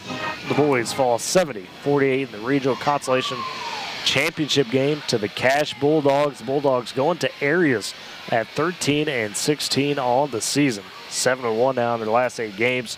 Heating up down the stretch. Let's look at your post-game stats for the Boomers. Lead the way it was Caden Gaines. He's got 15 points on the day. Then you had 10 from Isaiah Washington off the bench today. Gage Hutchins had 9 and 5 from Cole Reed, 3 from Connor Price, 4 for Carter Reed, 2 for Jake Graff. For Cash, they had 5 players in double figures. It was Jaden Donahue with 17, Brody Smith, as well as Caden Hansen with 13, 14 for Jacob Lumavoya, and 11 for Jeremiah Booth. All the big scores, and 2 for Elijah Stevens is what we got. And you look at the quarter scoring. This was a 5-point game going into the fourth quarter, 43-38, and Cash closes it with a 27-10 fourth quarter to pull away from Woodward and Eric. I mean, a lot of factors. We talked about it. Obviously played a very physical game if you're Woodward yesterday. Cash has also been playing their best ball down the stretch. All those things combined, Brewers just unfortunately didn't have it today. You know, we talked about it yesterday. You couldn't afford to play a bad game. Today just was not their best game. Yeah, it's arguably one of the worst games of the year. Because, sorry, I'm making a post right here. Just because it was so uncharacteristic. Usually the Boomers are fighting, are one of the best teams on the usually the best team on the boards. They were out rebounded 27-22. They allowed 11 offensive rebounds. They lost in the turnover battle tonight or today. You know, it's just they only had 2 steals. There are games where, you know, they've had double-digit steals. You know, Caden really struggled tonight, and then he ended up with 15 points. That's way below his average. Yeah, and it came late too. I mean, he was at 8 for pretty much most of the game. Into the fourth quarter, I think he's still at 8. So, you know, and typically we'll have games where we have 4 guys in double digits, and we had 1 guy in double digits. Yep. You know, so it's just it's so hard. You know, you can take the way Cash has been playing, and they play good, but I think there's a lot of areas too where the Boomers kind of bit themselves on the backside and kind of allowed Cash to kind of get the momentum and the confidence they had. That they did. And, I mean, Cash lives on. Credit to them for what they did for the Boomer boys. Tough pill to swallow. You do finish the season 18-7. That's the one thing you could glean out of this, you know, and we talked about it all year, like the foundation that you have set for these seniors. You're talking Carter Reed, Connor Price, Connor Sunderland, Isaiah Washington, and, you know, even Mason coming along this year, having a lot of fun with those guys. Maybe not seeing, you know, a ton of varsity time, but obviously being part of the team and seeing him, you know, have the joy he had with that. Credit to those seniors for buying in like they did over the last couple of years under Coach Gaines and really setting a higher expectation, a higher bar for this program, right? That's what they get to leave with, to know that, hey, you had the best season the Boomer boys have had in a while, and, you know, ranked for the first time in a while. A lot of big goals that you hit this year. You won 2 tournaments in a season for the first time in a decade, you know, over just a little over a decade. So nothing to hang your head about if you're, you know, those Boomer seniors and what they were able to do this year. Yeah, absolutely. You know, there's no doubt that the Boomers took that next step forward this season. You know, they're just finished just a notch of what I kind of predicted as far as, you know, I felt like they were an area team. I knew it was going to be tough to make that next step into the state tournament, you know, but I felt like they were going to get to area. It fell short. I think there were, you know, obviously some factors against that, you know, and then kind of the way we played today and things like that. And, you know, but that's kind of what makes playoff basketball. Absolutely. Is, you know, unless you have it almost every game, you know, you're not gonna move forward. You know, and like we said, this is probably the worst game the Boomers have had this year. With, you know, the only exception I would say is really Dodge City. You know, the Dodge City game at home. The Dodge City one might be worse. The Dodge City game at home was really was maybe the next worst game besides what they did today. You know, and so, but again, they took a step forward. You know, the young kids now are used to winning. That winning culture, you know, you hope is starting to build. It's tough to see the seniors, you know, kind of go off the way they did. Mm-hmm. You know, Isaiah and Carter and Connor, and, you know, Connor and Connor. I guess Isaiah's a senior. My mind just went like, yes, he was a senior. Yes. So you know, you hate seeing that, but just kind of overall, you got to kind of take a step back and look at the full season as a whole, and it was just a great run for the Boomers this year. It was, and here's the big thing too with that, and again, not going to be one that you think about immediately, but you're going to return your top 2 scorers. Obviously, Caden, just a freshman, will be back. Gage will be a senior next year. That's your top 2 scorers. So much young talent underneath that. You talk about guys like Cole Reed. Talk about guys like Cole Moore, Jake Graff that we saw down the stretch a lot. You know, even you talk like Aaron Laredo, right? He'll be back. He'll be one of those senior leaders. So it's just there's still a lot of talent sitting there and ready to come back and ready to build off what this team was able to do this year. Yeah, you know, and there's young kids. There were kids that, you know, that are gonna, you know, probably get some varsity time that were on JV that we didn't even see this year. Not to mention the freshman class will be coming next year that could have some. I look at I think Grayson Roach is going to be one that might be surprising. Maybe not next year, but the year after that, just because as he continues to get some size on him and things like that, he's a good smart ball player, great vision, and so reads the ball really well. So they're still the Boomers would definitely not reach that ceiling yet. No, you're just scratching the surface, essentially, is what we're saying, what could to come. So it brings us to our Bank of Western Oklahoma player of the game. Who you got, Eric? Who you going with for the boys? It was tough because you look at the numbers, and Caden's got his numbers, but he didn't. Caden's got the highest numbers, but he didn't have his game. Right. And it was kind of there's other guys that you could kind of go back and forth with. But I personally, I kind of went with Gage. He kind of had the most fight tonight. He finished with 9 points. 9 points. He also had 3 boards. He had 2 assists. He had a steal tonight. And again, Gage is one of those kids. His motor doesn't stop. He goes hard the whole time, and he kept fighting. So I think Gage is kind of the one for tonight. Gage Hutchins, your Bank of Western Oklahoma player of the game for the boys' side. Bank of Western Oklahoma goes beyond banking. No matter where you are, Bank of Western Oklahoma is always close. Find a location near you at bankofwesternoklahoma.com. High Plains Tire, Jeswell Chevrolet Pioneer could not do it without all them, as well as our great sponsors, of course. When it comes to Steelers State Bank, M&D Enterprises, the Lawnmower Shop, Smith & Co., Great Plains Bank, Compass Athletics, R5, and Western Drug. Folks, appreciate all you so much helping make this thing go. And, folks, it's been a season, been a long, fun season, but Boomers end it here today. And Kingfisher, the girls' course, fell earlier to Elk City. They end the season at 12 and 13. The boys end it at 18 and 7. I do want to thank, of course, not only for just this weekend, but all season long, Ty Gay as well as Sean Kelly back in the studio doing a phenomenal job on the production side. Give a big shout to Kate Kennedy stepping in to help us today. As many of you may know, loss was suffered this past week within our community, and our thoughts, minds, and prayers today with Chris, Greg, and Kyler out there on the Boomer TV side. Be with them, give them your hugs, your thoughts, things of that nature as they deal with that, as well as all those other people that were affected by that as well. Folks, we cannot thank all of you enough for taking this journey with us, for taking this ride with us, whether it's football season or here through basketball season. Still got the spring sports ahead, obviously, look forward to what baseball could do, slow pitch softball could do. You get to golf, track, stuff like that. So very excited to see how these athletes in soccer course season start next week for them. It's a full busy March ahead. There's a lot going on starting next week with spring sports. And we'll get to see a lot of these same athletes go on and compete into those sports, and we look very much forward to that. With that, folks, we hope you have a great rest of your weekend, and we will catch you next time. You've been listening to Boomer Basketball, Z92, and Boomer TV. You've been listening to Woodward Boomer Sports on News Talk Sports Z. When were the girls' point?